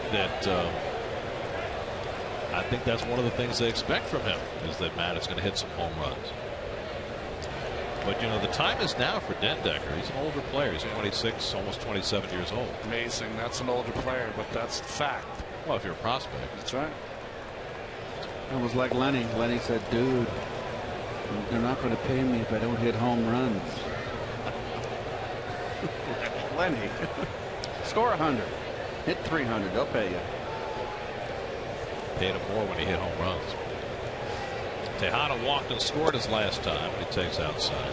Little did Lenny know that I was really being selfish. I was hitting third. I want him on base.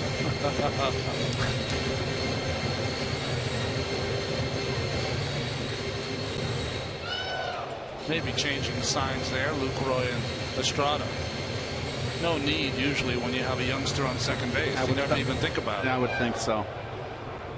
Young runners on second base are concerned with one thing, not getting picked off. They don't care about signs, location, nothing. It was Dendecker on Sunday. He was caught at third base, taking off too early. That's drilled to left. Over comes Davis, and he makes the grab to end the inning. 5 in the books now, 2-1 New York.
BJ. Here we go to the 6th inning. Daisuke Matsuzaka and the Mets with a 2-1 lead.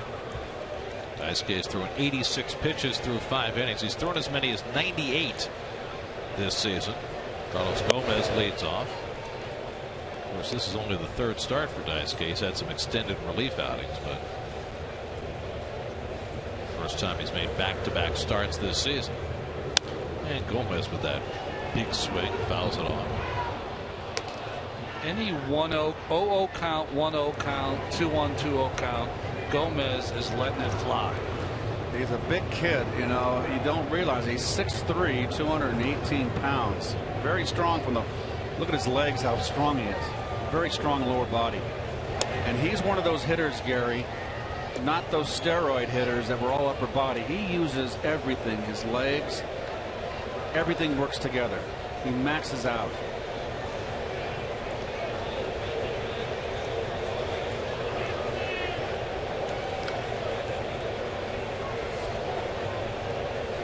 Gomez tonight has drawn a walk and hit to a force play.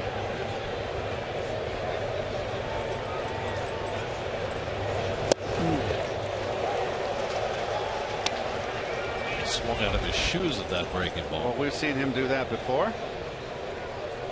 We've seen him lose his helmet on occasion, making a swing. But look at that. It's a beautiful swing. It's a home run swing.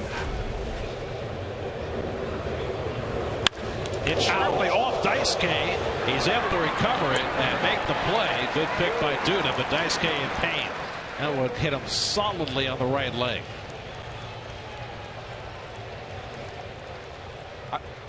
I think that Daisuke is laughing, isn't he? Yeah, because he got that right in the back of the leg, and he's laughing about it to stop from crying.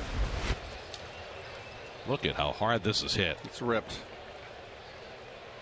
Oh, he might have got it in the fanny. I think he got him right in the back of the leg, Keith. Watch his right leg. Yep. Oh, you're right. Yeah, got him on the roast. Yep.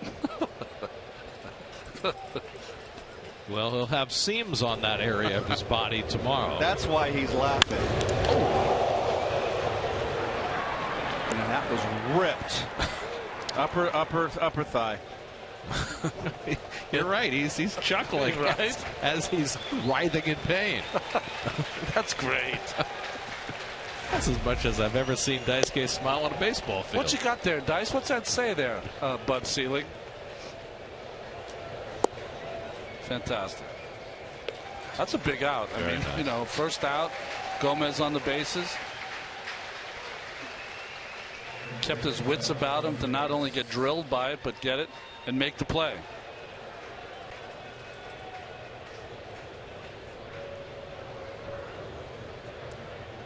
Well, that's his drive-off leg. I mean, does it have any impact? I mean, it's obviously going to be sore. It won't. It'll be fine, Gary, until about 1/2 hour from now. If he gets through here 1, 2, 3 and gets in the dugout, and let's say 6 innings is his job for tonight, he'll go in that clubhouse, and he will. If you see him leave, he will be limping tonight. They should have him sit on some ice, an ice bag in between innings if he wants to stay in the game, and I'm sure he does. Not a bag of peas. Might need a little bigger bag. But he's definitely going to have a walnut there tomorrow.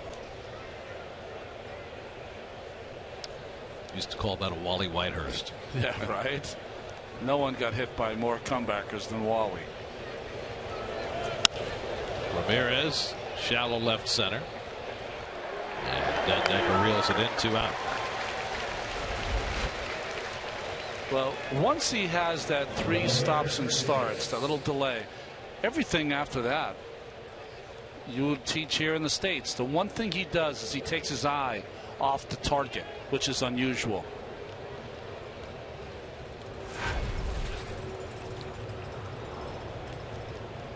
So now 2 out and nobody on for Chris Davis, who was hit by a pitch and scored the Brewers' run in the 4th.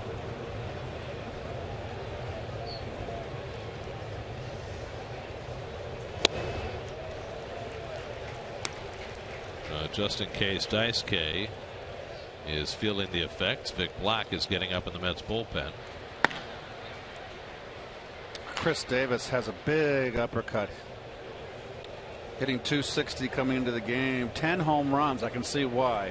He's swinging for the downs. Well, he had a lot of home runs and limited action in the second half of last season.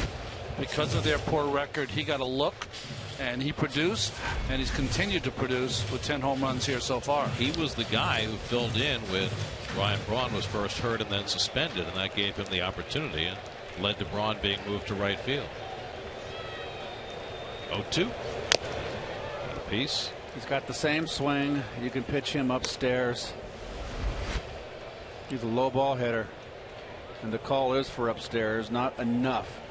He drops that back shoulder. He's got definite lift in his swing. He's been a hot hitter. .369 over his last 18 games with 6 home runs in that span. 0-2 to Davis. Up and away.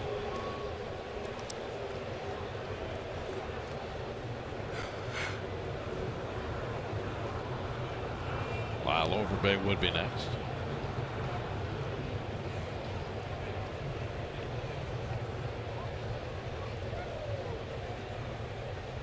One-two. It's the first changeup I've seen from Matsuzaka to the right-handed hitter. That was pretty interesting to watch. See how he turns it over, speeds off it. A little slower, he would have got Davis. 100th pitch coming up for Daisuke. Most he's thrown in a game this year. And the curveball popped up. Long way to come for Granderson. And he makes the slide, and he made the catch. Nicely done, Curtis Granderson. Coming a long way to the foul line. Caught it in foul territory with a nifty slide. That gets Daisuke Matsuzaka through the inning. Took a shot, kept on going.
Daniel Murphy will lead it off here for the Mets. He's got the offense, 2-run home run. That's enough so far to lead. And guys, earlier we were talking about Matt Harvey and how he's been a little bit pushed back in his comeback from Tommy John surgery. Well, today it was a pretty momentous day down in Port St. Lucie for Jeremy Hefner. Why? 15 pitches off a mound. Now that doesn't sound like an awful lot to anybody, but what a mental difference it can be to get to that point and then to get to that point and get over it. I spoke to Hefner today, and he said, "Oh man, I was really jacked up, but I tried to take it just like any other day." And And really, it's interesting because I've been throwing on flat ground and almost throwing as hard as I can. And then when I got up there today, you're trying to throw 60, 70%. He said it's not a lot. You get up there on the mound and the catcher's in front of home plate. You're just throwing 15 pitches, really just to feel what it's like to get back there up the mound. But yeah, it is a big deal. It's a big mental deal. And he keeps a diary, guys. Is this one to left? Davis has it. Murphy retired. He said, I keep a diary every day. It's just really for my feelings, the emotions, and, just kind of something to go back on. Maybe if I feel something, just to know, to reassure myself. So the diary entry today was this. Everything felt normal, felt like I was never injured. And it went as I expected it to go because of all the work I have done. So 15 pitches to most people, not a big deal. Today to Jeremy Hefner, it was everything. Gary? Well, speaking from a pitcher's perspective, two things. 15 pitches to a pitcher is 1 inning. So Jeremy Hefner threw 1 inning today, and that does mean a big difference. So he's 1/9 of the way there. And I'll tell you, if he gets enough good stuff in there, Kevin, he should write a book about it. I'm sure a lot of people would like to read what is entailed in the entire rehabilitation process of Tommy John surgery.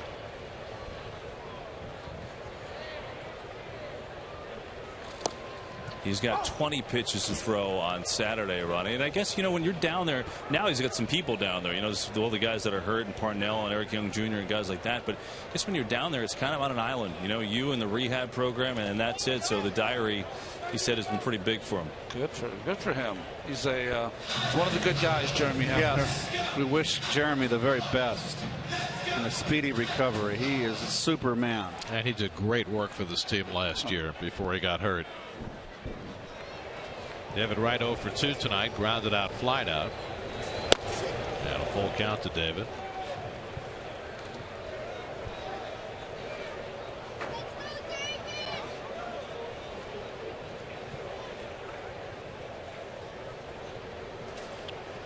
"3-2 from Estrada. And it's ball 4. Just the second walk given up by Marco Estrada. And the Mets have a 1-out base runner for Granderson. Well, Estrada's their 5th starter. He's also a guy that if he gives you 5, 6 strong innings, you've got to be extremely happy. So this is the time that maybe the Mets could jump on him.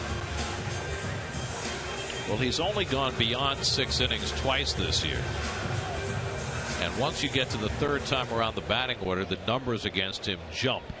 3rd time and beyond, they're hitting .288 against him. Granderson is fouled out and struck out.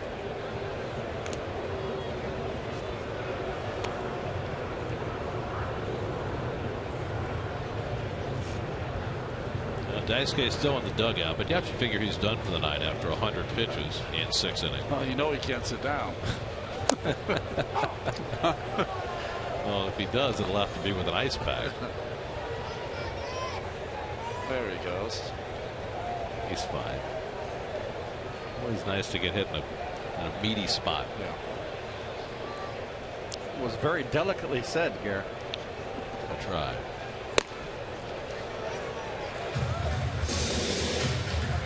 Well, the Brewers have gotten better than expected pitching this year because the guys figured to be in the back of the rotation. Peralta and Estrada have done well. Gallardo has been up and down this year, but Kyle Loesch has been wonderful. Well, I mean, look at Gallardo, Peralta, and Garza are all 500. Although Gallardo, his last couple starts, he's trending north. He's starting to pitch like he can.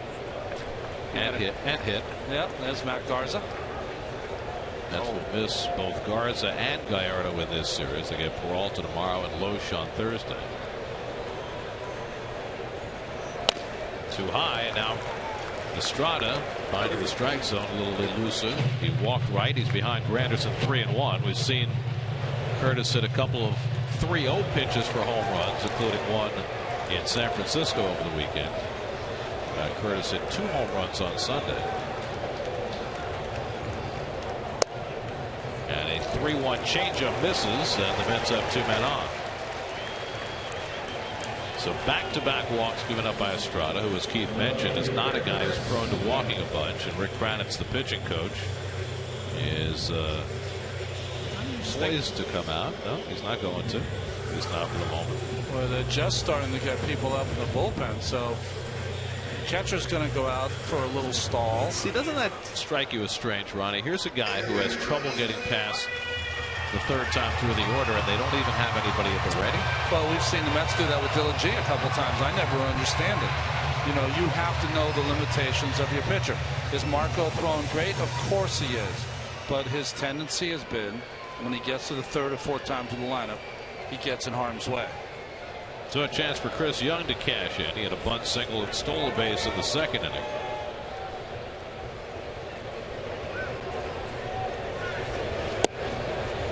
And in what has been a lost season so far, Chris has had a few good days in a row. 5 hits in his last 14 at bats. Just looking for anything to get his year started.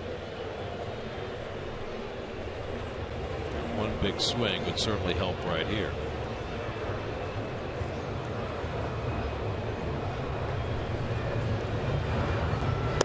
Well, there's that low strike.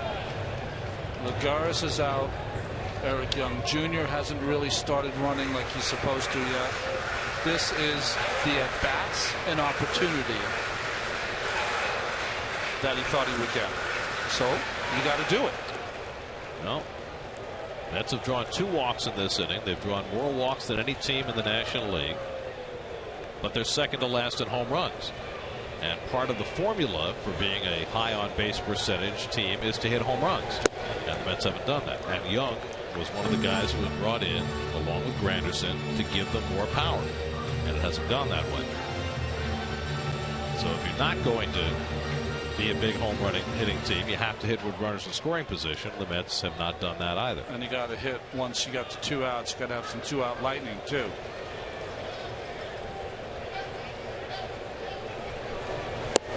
Well, here's the most telling stat of all as Young goes down swinging.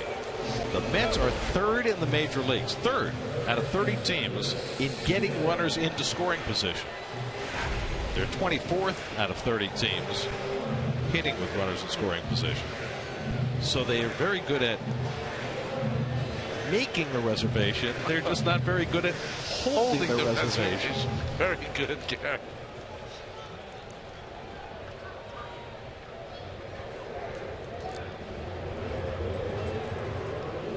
Two out and 2 on for Duda, who has been up twice and flying out both times. And breaking ball in for a strike. Well, this is the Mets' last road trip. They were 4-7 on this trip. They outscored the opposition. They had 15 more walks, 4 stolen bases, just as many home runs, but the number at the bottom is the reason that they went 4-7. I don't know. I was 4-1 when I passed it on to you, Keith. Excuse me. It was still it was still a 500 trip when I left. Keith? That's right. Well, where's Kevin factor into this? Oh, we'll talk about him later. Well, Estrada 1 pitch away from getting himself out of this after giving up back-to-back walks. Ahead on Duda 0-2. That's just the setup there. You have to know that as a hitter. 0-2 pitch. He throws it in the eyes of Duda. That sets up his curveball in the dirt. Changeup down out of the strike zone. But he wants to change your eye level, so makes you look up, and then he wants to go down in the strike zone. 1-2 to Lucas. Yeah, breaking ball is down. 2-2.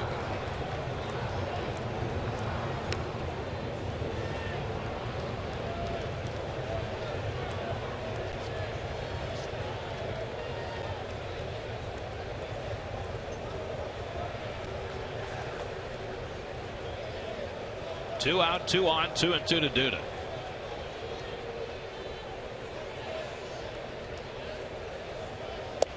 And the changeup misses, full count. It's funny, he's giving that low pitch if it catches the middle of the plate. He's not giving the low pitch if it catches kind of the outside corner of the plate, as Lance Barksdale. Still empty in the bullpen. Got some band work going on. We got some perusing going on, but no throwing. Got to be a 3-2 change here, Keith, right? It's his best pitch. With Lucas, too. Right at second. Granderson at first, getting set to run. 3-2 to Duda. He walked him. 3 walks in the inning, and the bases are full. And in his first game as a Met, Taylor Tegarden is going to have a moment. He'll come up with the bases loaded and 2 out, looking to expand on a 1-run lead. Well, you'd have to say in some ways that Taylor has not been tainted by the runners loaded, the bases loaded, so it's his chance. Mets as a team are 10 for 63. That's a 159 average with the bases loaded. You see Tegarden in his career has only had 10 at bats with the bases full, 1 grand slam. So a chance to change the nature of this game quickly. Estrada will use the full windup with the bases loaded and 2 out.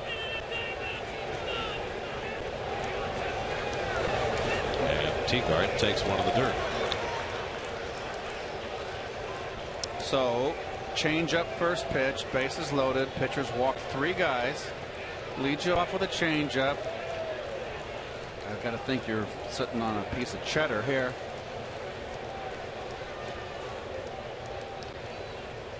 And Tegarden hits it foul down the right side and out of play. We talked about it early. Tegarden has got some pop. 8 home runs in Vegas this year, 20 home runs and fewer than 500 at bats in his big league career. But right now you'd be happy with a little single through the hole, bringing a couple of runs. Breaking ball here maybe, Keith. Get back in the count. It's a big pitch. 1-1 is always a swing. And it's on the outside corner. He got that one right on the block. 1-2. Always the old faithful for pitchers, down and away when they need a strike. That's a tough call for Tegarden. He can't swing at it, and just about as perfect a pitch as he can throw. It's a good strike right there. Now it's 1-2. He can do whatever he wants.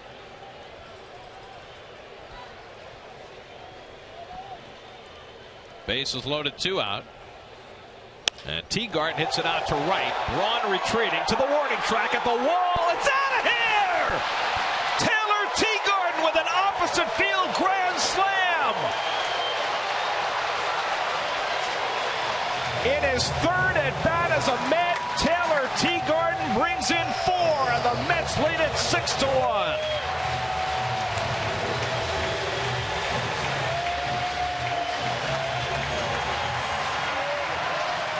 He had a moment, all right. I would think. 2nd career grand slam for Taylor Tegarden, and he does it in his Mets debut.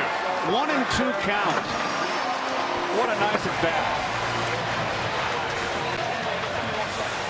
His first grand slam came in 2008 for Texas, and now 6 years later, Tegarden has his 2nd. What a big hit. It was interesting on the 1-0 count. He just missed the ball away, and that ball is on the corner. Bit surprised that he came back with a fastball and it was up this time instead of down. Nice hitting. Nice 2-strike hitting. Well, you're taking that 2nd strike right on the outside corner, and he went that way and hit it out. Now it's 3-0 to Dendecker.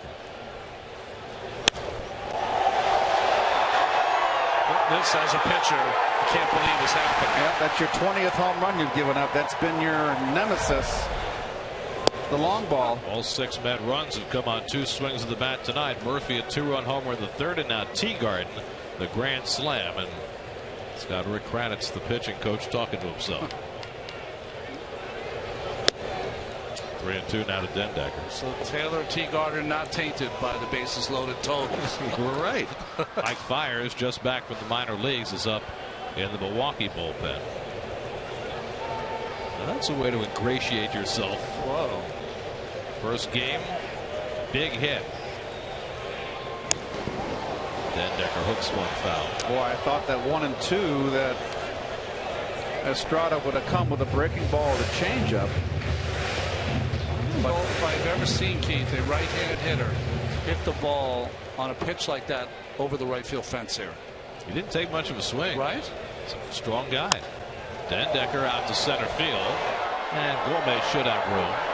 And that retires the side. But Taylor Tegarden, after 3 walks, One big swing of the bat. The Mets' third grand slam of the year, and they get some breathing room. 6-1 New York after 6.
Long walk for Marco Estrada after giving up the 2-out, 2-strike grand slam to Taylor Tegarden that turned a 2-1 game into a 6-1 game. Well, he's only got himself to blame with the walks.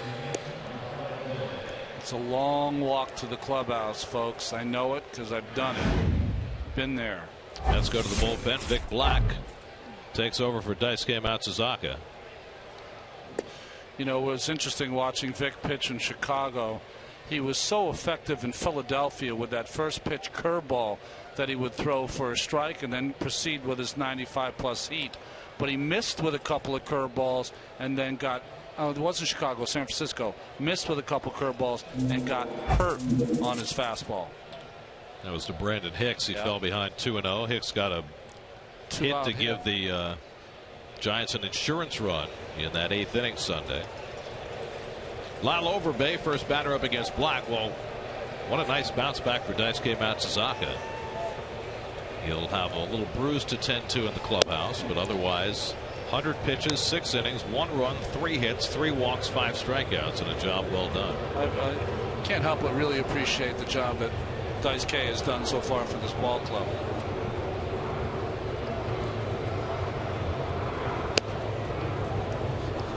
Black falls behind 2-0. Gene Segura on deck, then the pitcher's spot for the Brewers in the 7th. So the Mets find themselves with abundanza, an abundance, a 5-run lead. Hit sharply and a base hit for Overbay, leading off against Black in the 7th. It's interesting. Daisuke began this season when he was called up. We were trying to figure out when he was going to put his hat on, and now we can't wait for him to put his hat on. That's how good he's been.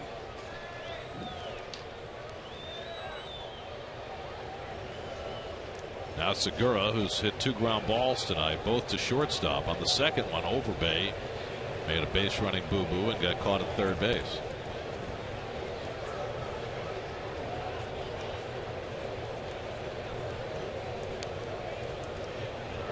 Logan Schaefer has come out on deck to be a pinch hitter. And Black gets the first pitch strike this time.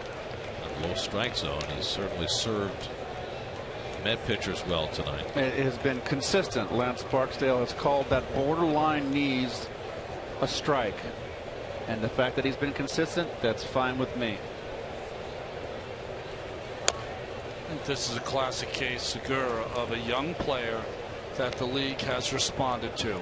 And now he's going to have to make this next adjustment to get to that great level. We forget last year he hit 294, had 173 hits. There's bullpen Mike Fiers with the bullpen coach Lee Tunnell. Remember him, Keith? Yes, I do. Pittsburgh Pirates. Yep. Was their 5th starter.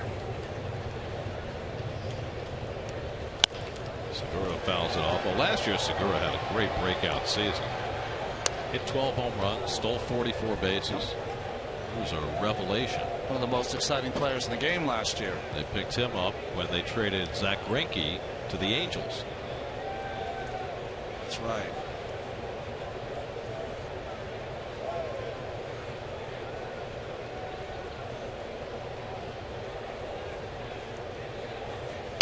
Curveball bounced down to Duda.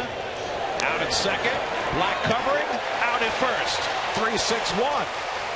Well, Duda started a 3-6-3 and now a 3-6-1 in the course of 3 innings. Nicely done, Lucas. And again, the quick, get rid of it quick. Nicely done. That is the key. No wasted motion. Now, Keith, when you say he gets rid of it quick, are you saying that allows the shortstop to really get himself to a place where he can fire a strike over there? Well, you're talking about the runner getting down the line. Yeah. Get rid of it quick. It also clears the shortstop from any injury or getting taken out from a slide, but also you're talking about a runner racing the first base. So boom, boom, you got it. Nicely done. 2 in a row. So now Logan Schaefer with 2 out and nobody on. And he's a right-hander now. He's got to do that, turn his back to home plate. It's not a natural movement where a left-hander is more natural. So it's a little more work for Lucas to get himself positioned to throw. He does it very well. You know, hearkening back to watching Ike Davis try to make that play, Ike had a great arm, but he had a long arm action to get rid of the ball, and Lucas doesn't have nearly as good an arm, but seems to get it there fast. Right. Ike, you throw it like a catcher in a double play. You don't do a Davis. Ike had a windup like a pitcher. It reminds me of the pitchers who can throw to home plate 95, but they don't know how to short arm a throw to first base. They have to wind up and throw over there also. So Lucas at least has that crow hop and short toss that most infielders are taught.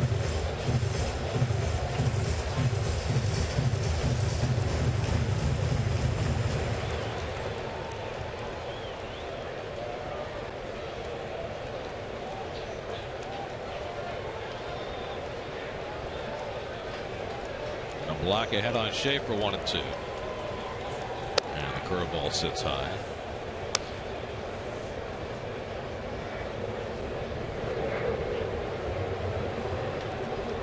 Scooter Gennett would be next.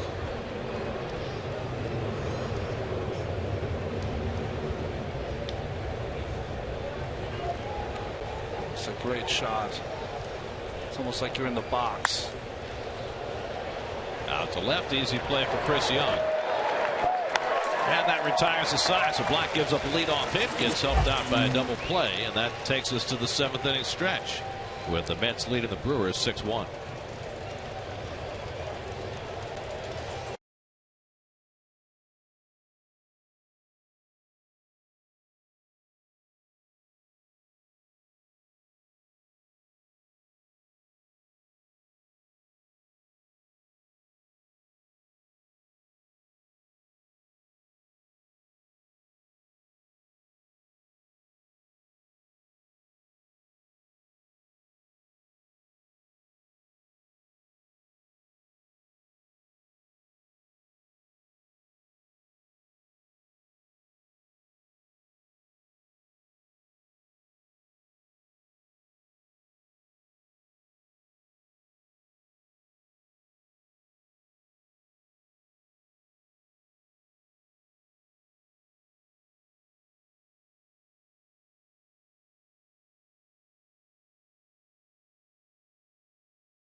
Coverage begins at 6 o'clock. Jacob deGrom pitches against Willie Peralta. Don't forget, Thursday night is our Mets Plus broadcast. Brought to us by Verizon. That will allow us to present the game with very limited commercial interruption.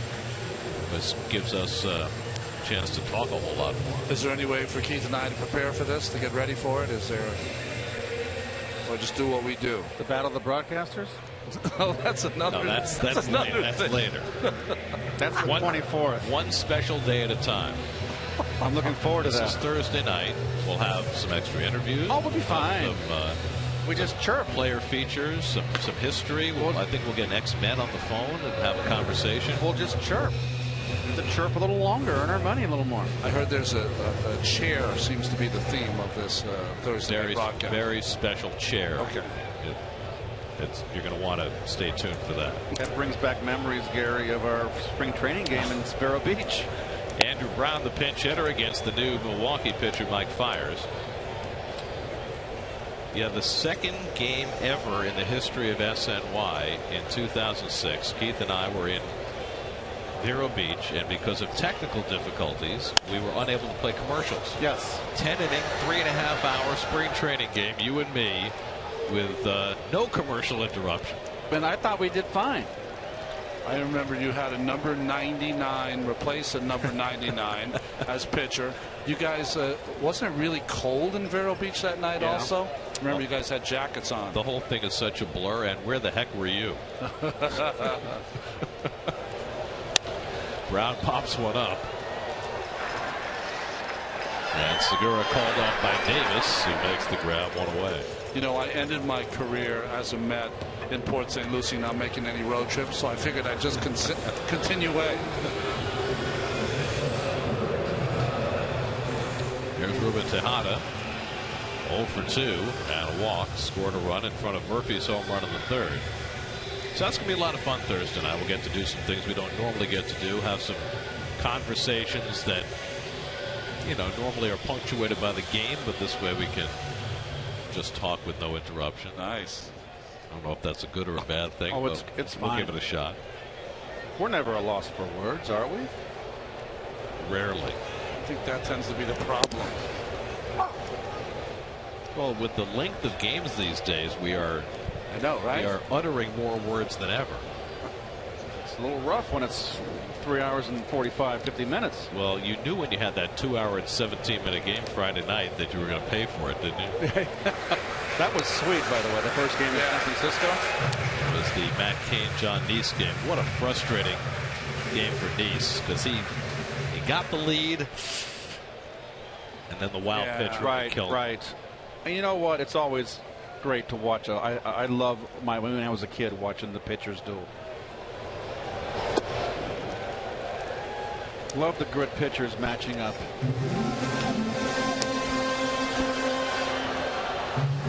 There's John talking to Jacob deGrom. Well, deGrom goes tomorrow night. Neese will pitch Thursday night against these first-place Brewers. Daisuke was able to hold at bay for 6 innings tonight. 1-2, and Tejada takes the breaking ball inside. 2-2.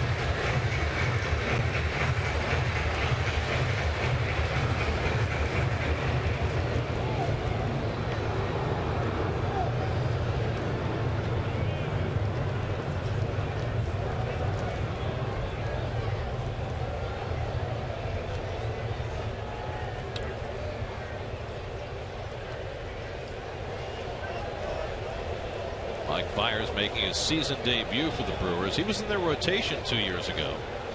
Just called up when Tyler Thornburg went on the disabled list. They've got 3 relievers on the DL now for Milwaukee.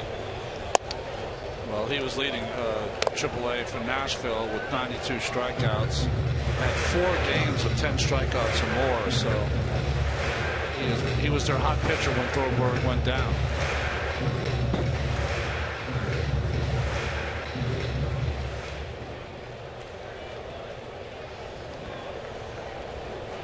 Three and 2 to Tejada, leading with 1 out of the 7th.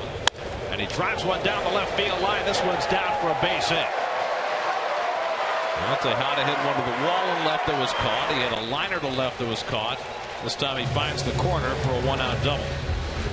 When Ruben stays level, this is belt high, his bat gets quicker.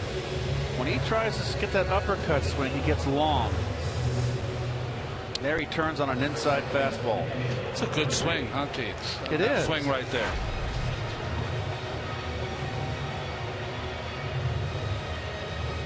So here's Murphy, who got the Mets started tonight with a 2-run homer in the third, his 5th of the year, his 80th hit, which leads the National League.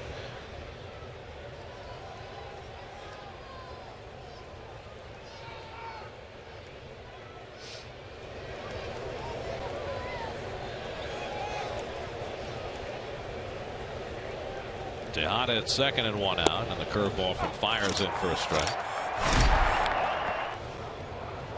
Oh, don't throw it. I told you not to. Number 5 for Dando right there. Fastball, kind of inner half, belt high, turned on it.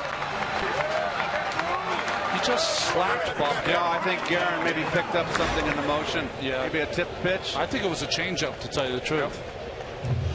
But the slap, you don't have to slap him, do you? No. I thought he slapped him. Let me see. It's a love tap. That's a slap. It's a love tap. The gloves, it doesn't hurt. Calf leather with pine tar. 1-2.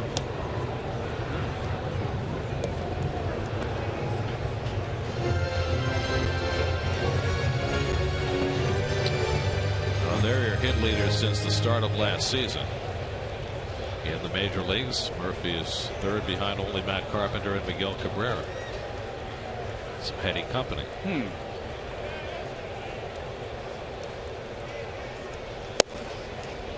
Lays off the changeup. 2-1.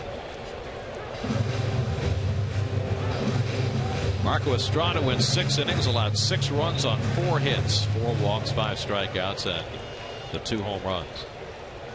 Taylor Tegarden, the first grand slam by a Met in his debut since Colin Cowgill opening day last year.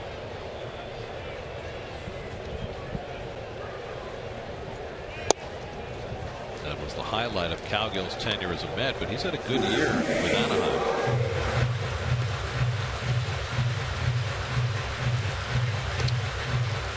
The most runs the Mets have scored in a game at home this year is 7. They did that on opening day in a loss to the Nats, 9-7.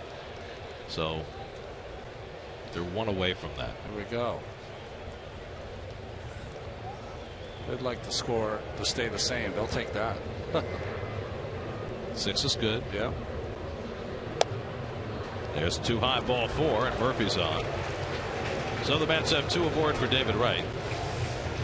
Drive around the majors brought to you by Cadillac. The Braves got 7 in the top of the first off Juan Nicasio. The Rockies already have 3 of those back. 7-3 after 1 at Coors Field. Wow.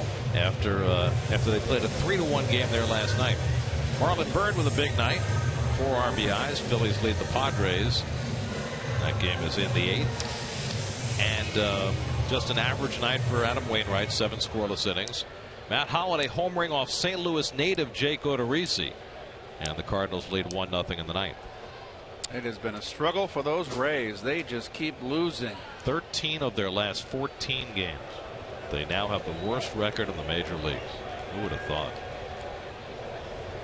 Curveball pulled foul. Wright is 0 for 2 and a walk tonight. He drew the first of the 3 walks that Estrada gave up before the Tegarden grand slam in the 6th. What's interesting about the beginning of June is you start to see some of the teams and some individuals that have gotten off to a quick start to fall out of those trees. You know, they're in that tree, they're feeling good, they're hitting over 300, they're having a great season, then the tree starts to fall.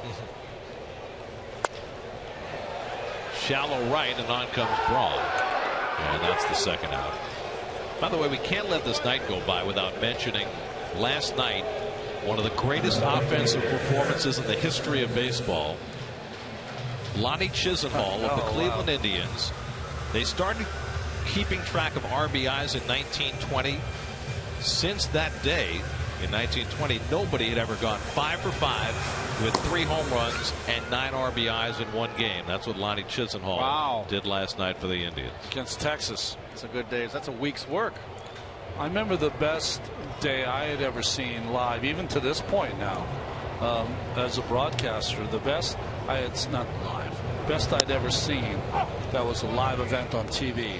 I saw Fred Lynn in Detroit go 5 for 6 and drive in 10. He had 3 home runs, I think, in that game, and a triple or whatever. Anderson batting with 2 out and 2 on, 0 for 2 and a walk tonight, on base for his 22nd straight game. Well, the best I ever saw was Edgardo Alfonso the night in the Astrodome when he went 6 for 6, 3 home runs, 6 runs scored in the 9-inning game. You're talking about watching it. I'm talking about watching it. What was your best day? 5 for 5er. Yeah. Some damage? It depends. God, I had a 2 home run day in Atlanta. I don't know what's the most I had RBIs in one game. I'm not sure. I think I had 6. I could be wrong. There's so many games and so many at bats. I just can't think of everything. Of course, the Mets record for RBIs in a game is 9. That was Carlos Delgado at Yankee Stadium. That's right. We watched that one. Kevin had a real nice interview with him after that game, I recall. Now, come on. It was thorough. It was one word. No. You're told that 7 RBIs was Keith's single game high.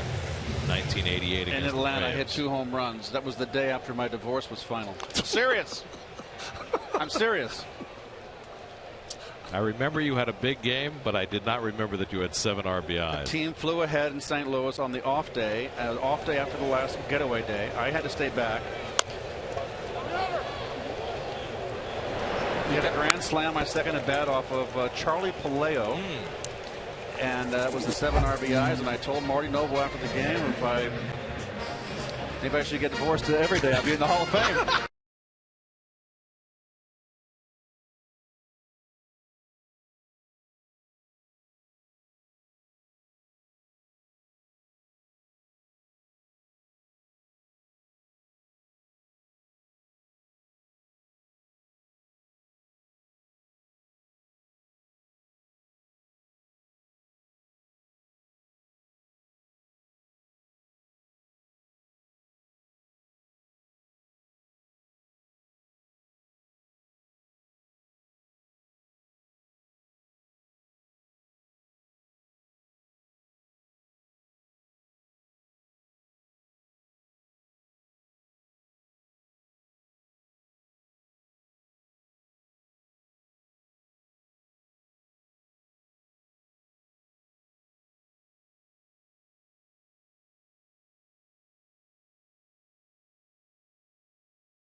Celebrating teachers in your community. Vote for the teacher who will represent your team at the 2014 All-Star Game, July 15th at allstarteachers.com. Well, that's a cool thing, isn't it? All-Star teachers, I like that. Jerry Reese Familia in the ball game. It's going to be interesting to see, for me, Taylor Tegarden as he tries to handle that wicked slider and fastball of Familia. ERA still good, 1 for 2 in saves. He pitched a great 2 1/3 on Saturday. He sure did. He fell behind that 3-1 in the first batter and came back and struck him out. That was Buster Posey. Got him with the bases loaded to get the Mets out of a big jam. Strike 1 to Scooter Gennett, and it looked as though he had really saved the Mets bacon on a night when Bartolo Colon left in the 6th, but the Mets couldn't hold the lead in the 9th. And Familia and Tegarden, one pitch into their tenure together, need a conversation.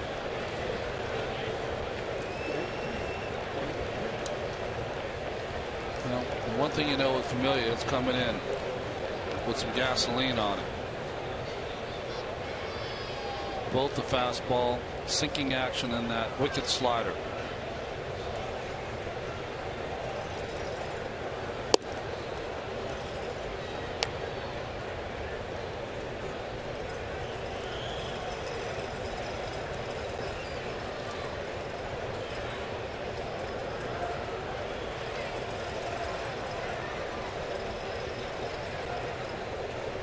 Gennett hits one over the mound into center field.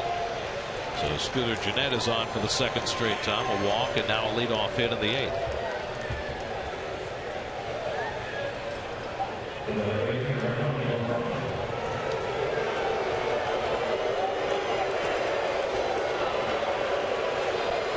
Ryan Braun has heard it from the crowd all night. Do you ever get used to that as a player when you are the villain in every town that you go to? You get booed everywhere. If you're booed because you're a great player, that's fine, but for bad behavior, that's not any fun. It's got to hurt a little bit. Braun is 0 for 2 and a walk.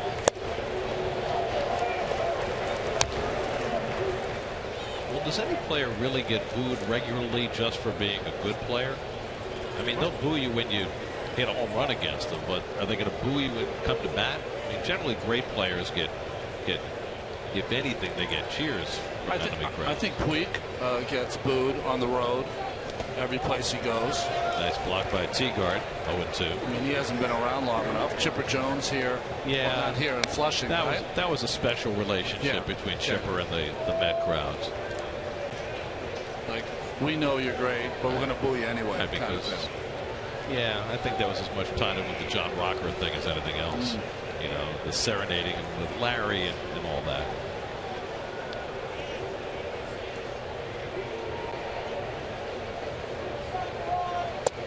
Strike 3 call. Familia with the slider gets Braun looking, 1 away. Boy, oh boy. Very seldom do you see Ryan Braun look bad. And it's a backup slider, locked him up. Now, granted, Braun has probably not faced Familia very much, so advantage pitcher. But this slider just backed up inside.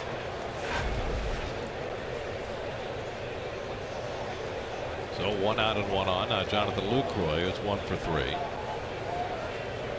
That was Braun's first at bat against Familia. And that one gets Lucroy. So Familia hits a batter, and now there are 2 men on with Carlos Gomez coming up. Well, this is what you get, Ronnie, with young pitchers. Yeah. You've got a great arm, but sometimes it just gets away. It's command, and Familia, his mechanics are built in such a way that everything is coming out at 100%. So if he doesn't get on top of the ball the correct way, it could go any which way but loose, and that's what happened there. Gomez last time up hit the bullet off Dice K's upper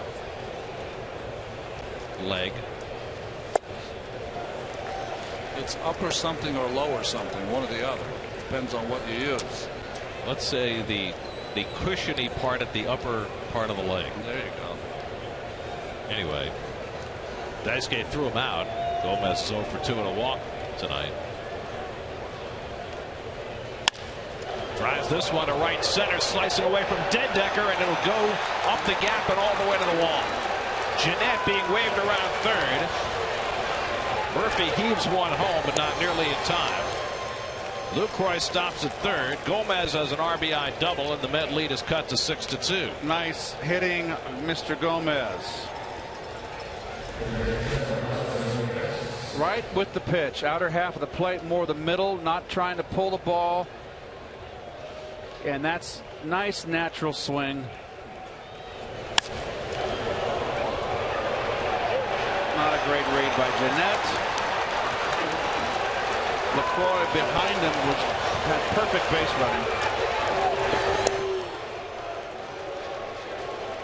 So now it's 6-2, 2 in scoring position for Aramis Ramirez, and he takes one inside. Getting a little dicey right now. Yeah, Ramirez too has missed 2 pitches that he would have hit out. He could have hit out already in this ball game. He's the type of hitter too, Ronnie, that's going to try to hit a 3-run shot.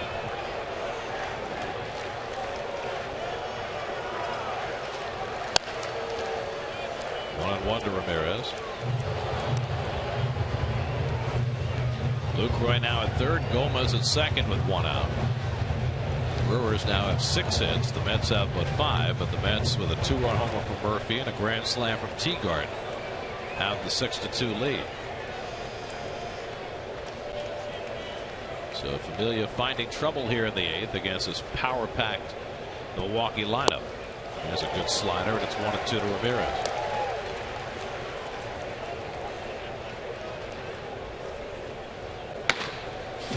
Josh Edgen, the left-hander, Henry Mejia, the right-hander, up in the Mets bullpen. If Familia finds further trouble, it might be a night where Mejia's asked for a more than 3-out save. 1-2. Off the plate with a slider, 2-2. Chris Davis is the on-deck batter. Well, you can see why these Brewers have been tough. Down in this ball game, but they always look like they have a shot because everyone who comes to the plate has the ability to hit the ball out of the ballpark. If it's 65 home runs this year, that's 3rd in the National League. But it's the Mets who've hit the home runs tonight. A little bit low. Full count to Ramirez. You can just see in this inning right here the Brewers hitters bearing down and know this is probably their shot right here to get back in this ball game. And you see the intent of the hitters.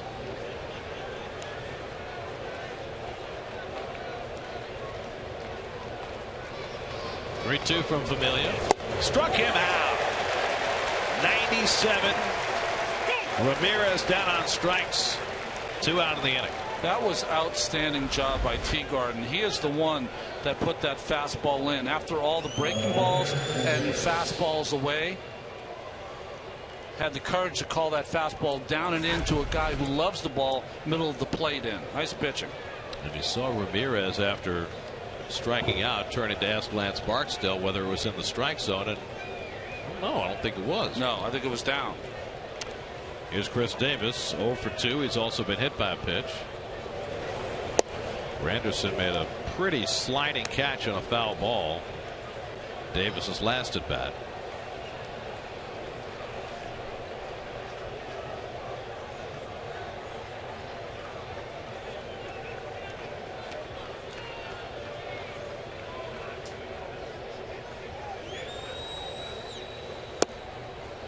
Stopped the swing. He went around. Wow. I'll tell you what. I hear you. It's getting harder and harder for a hitter ever to get a call on these. It's been going on for quite some time.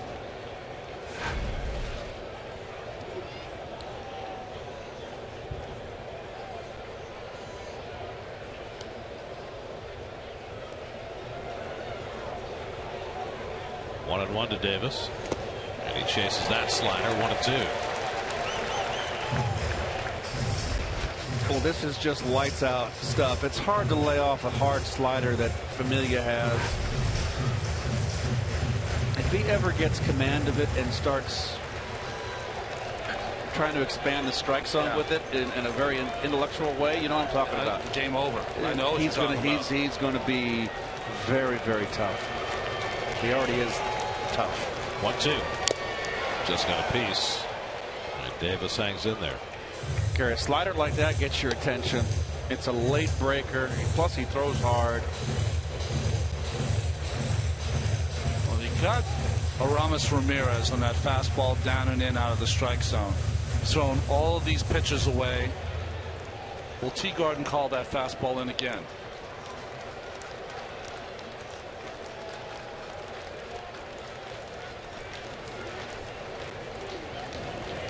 Struck him out.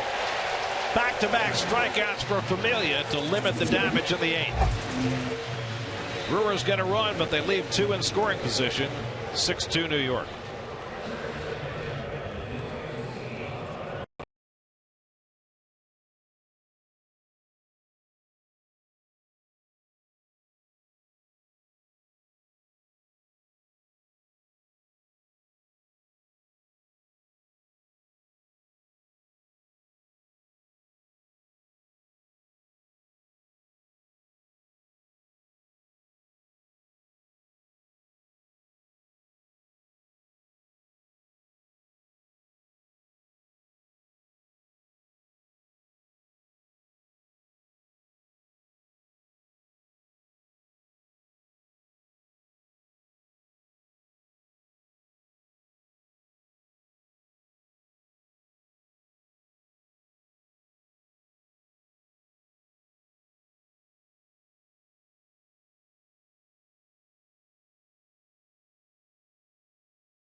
Is brought to you by Cure Auto Insurance. Rates should be based on how you drive, not your credit score. Cure Auto Insurance.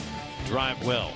By 5-Hour Energy. 5-Hour Energy helps recognize those who, despite their own needs, put others first. And by your Tri-State Cadillac dealer. Visit CadillacTristate.com to search local offers and to find a local dealer near you. SNY Super Slow Motion is brought to you by your Mercedes-Benz Tri-State dealers.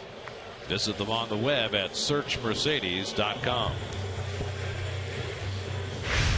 Your Chrysler Mets box score tonight: 2 big swings of the bat. Daniel Murphy, a 2-run homer in the 3rd, and Taylor Tegarden in his Mets debut, a grand slam with 2 out in the 6th inning to put the Mets up 6-1. It's now 6-2 as we head for the bottom of the 8th, and the veteran Zach Duke comes out of the Milwaukee bullpen. Boy, it almost seems like 100 years ago that Zach Duke came up with the Pirates in 05, went 8-2 down the stretch. Lined off the glove of Overbay, and Chris Young is aboard. They had Overbay stationed perfectly about 40 feet off the line. The ball was hit right to him, and he didn't catch it.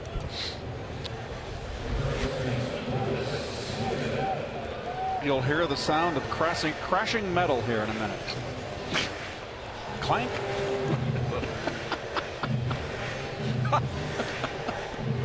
Lyle might not appreciate it, but I certainly do. That would be the old needle from the dugout. That's right. Well, Keith never heard this letter and number very often, but that's an E3. Oh, I would give it a home book hit. Oh, I would. No, come on. I would. He's right in his glove. I'd give it a home book hit. You're a very nice man. Lucas Duda, who has played a terrific game defensively tonight. Who's our over 2 and a walk? Who's our not home book tonight? Mr. Carpin? It's not. Sure, it's not Red Foley.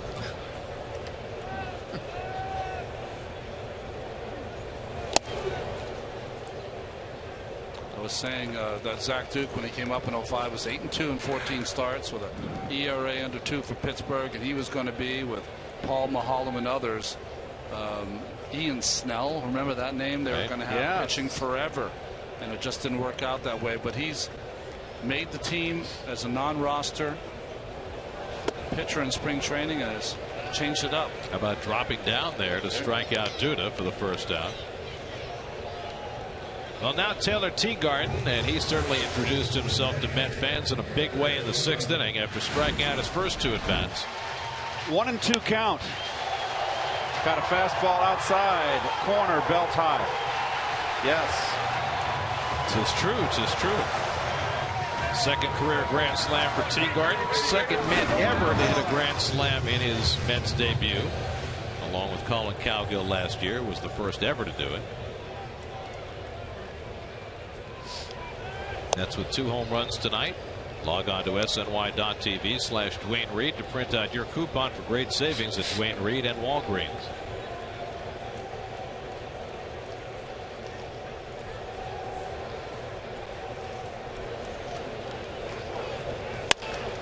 Double play ball right to Segura. And the turn by Jeanette for the 6-4-3 double play. And that will send us on to the 9th. Mets looking to snap a 6-game losing streak, up 6-2 after 8.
Now Henry Mejia brought it to a non-save situation with a 4-run lead in the 9th. Non-save situation, but when you've lost 6 in a row and you got a 4-run lead, you bring in your best pitcher out of the bullpen. Makes sense to me. Suffered a blown save and a loss his last time out on Saturday night in San Francisco.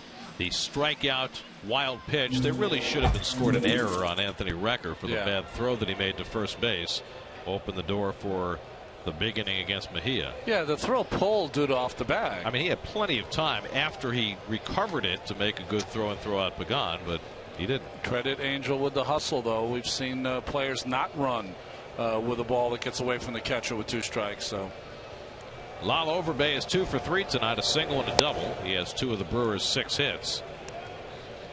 Overbay, then Gene Segura, and the pitcher's spot for the Brewers in the 9th. Milwaukee comes in having won 8 of their last 12 games over 500. The Mets trying to snap a 6-game losing streak.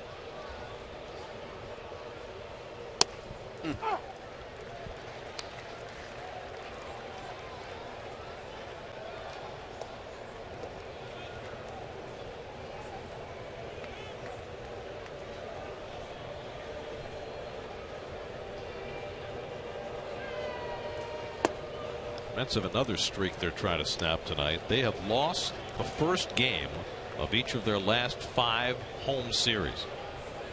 Phillies, Yankees, Dodgers, Diamondbacks, Pirates lost the first game of each one of those series. And a chance to change things around starting this homestand. 3 with Milwaukee, 3 with San Diego. Mejia now falls behind Overbay 3-1. You see that by Tegarden, stood up and clapped his hands together and said, "Come on, let's go." Those are another things you get from veteran catchers. They're very impatient with pitchers throwing balls out of the strike zone when you have a 4-run lead. Rightfully so. Well, you know how important it is to Tegarden that the Mets finish this game with a victory. There's a strike, 3-2. I mean, he has a reason to personally celebrate, but it's hard to celebrate unless the team wins. So true. I mean, just to be back in the major leagues is huge for Tegarden at age 30. Getting another chance, and tonight taking full advantage. 3-2. Smack to left. Chris Young retreats. 1 out. SNY's Play Ball program moves from baseball to football, partnering with the New York Jets to help local youth football leagues with equipment, donations, clinics, and Jets game experiences. Right now we're accepting applications. If you know a local youth football league in need, apply today at facebook.com/SNY. Here's Segura, who's 0 for 3. Grounded into a double play his last time up.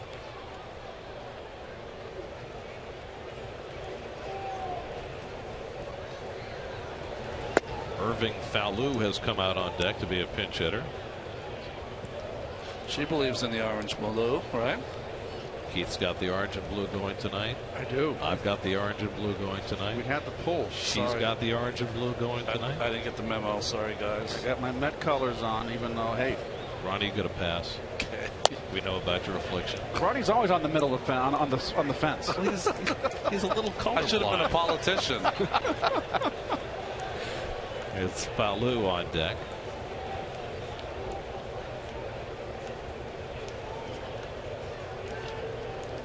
I tried wearing the Mets colors once when I forgot my shirt in spring training. That didn't go well. Just have to stay away from the logo. Here's the 1-1. And it misses. 2-1 to Segura. Make it 3-0 to Segura. Oh, pink and black works too.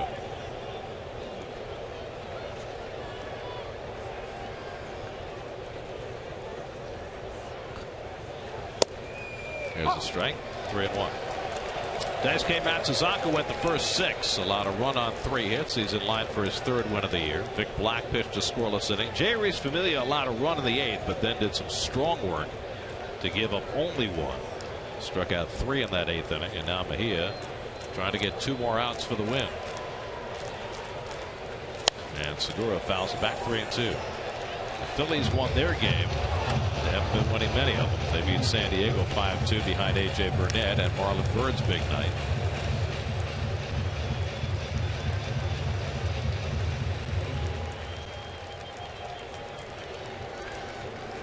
The Nats, who have all of a sudden got very hot to tie for the lead, are in San Francisco again tonight facing Madison Bumgarner. 3-2. Right at Tejada. 2 out. Ruben has been very, very steady at shortstop. Coming up tonight after the postgame show, it's Geico Sports Night with Chris Carlin, Derek Fisher taking over the Knicks, and live Zumba with Chris. Oh, really? Can't wait to see that. That's as much a reason to tune in as any other piece of news. I've heard his salsa is special. Irving Falou, 31-year-old journeyman, former Kansas City Royal, takes a strike. Falou, a switch hitter, looking for his first hit from Milwaukee. It's quite the name. And Mejia has the Brewers down to their final strike.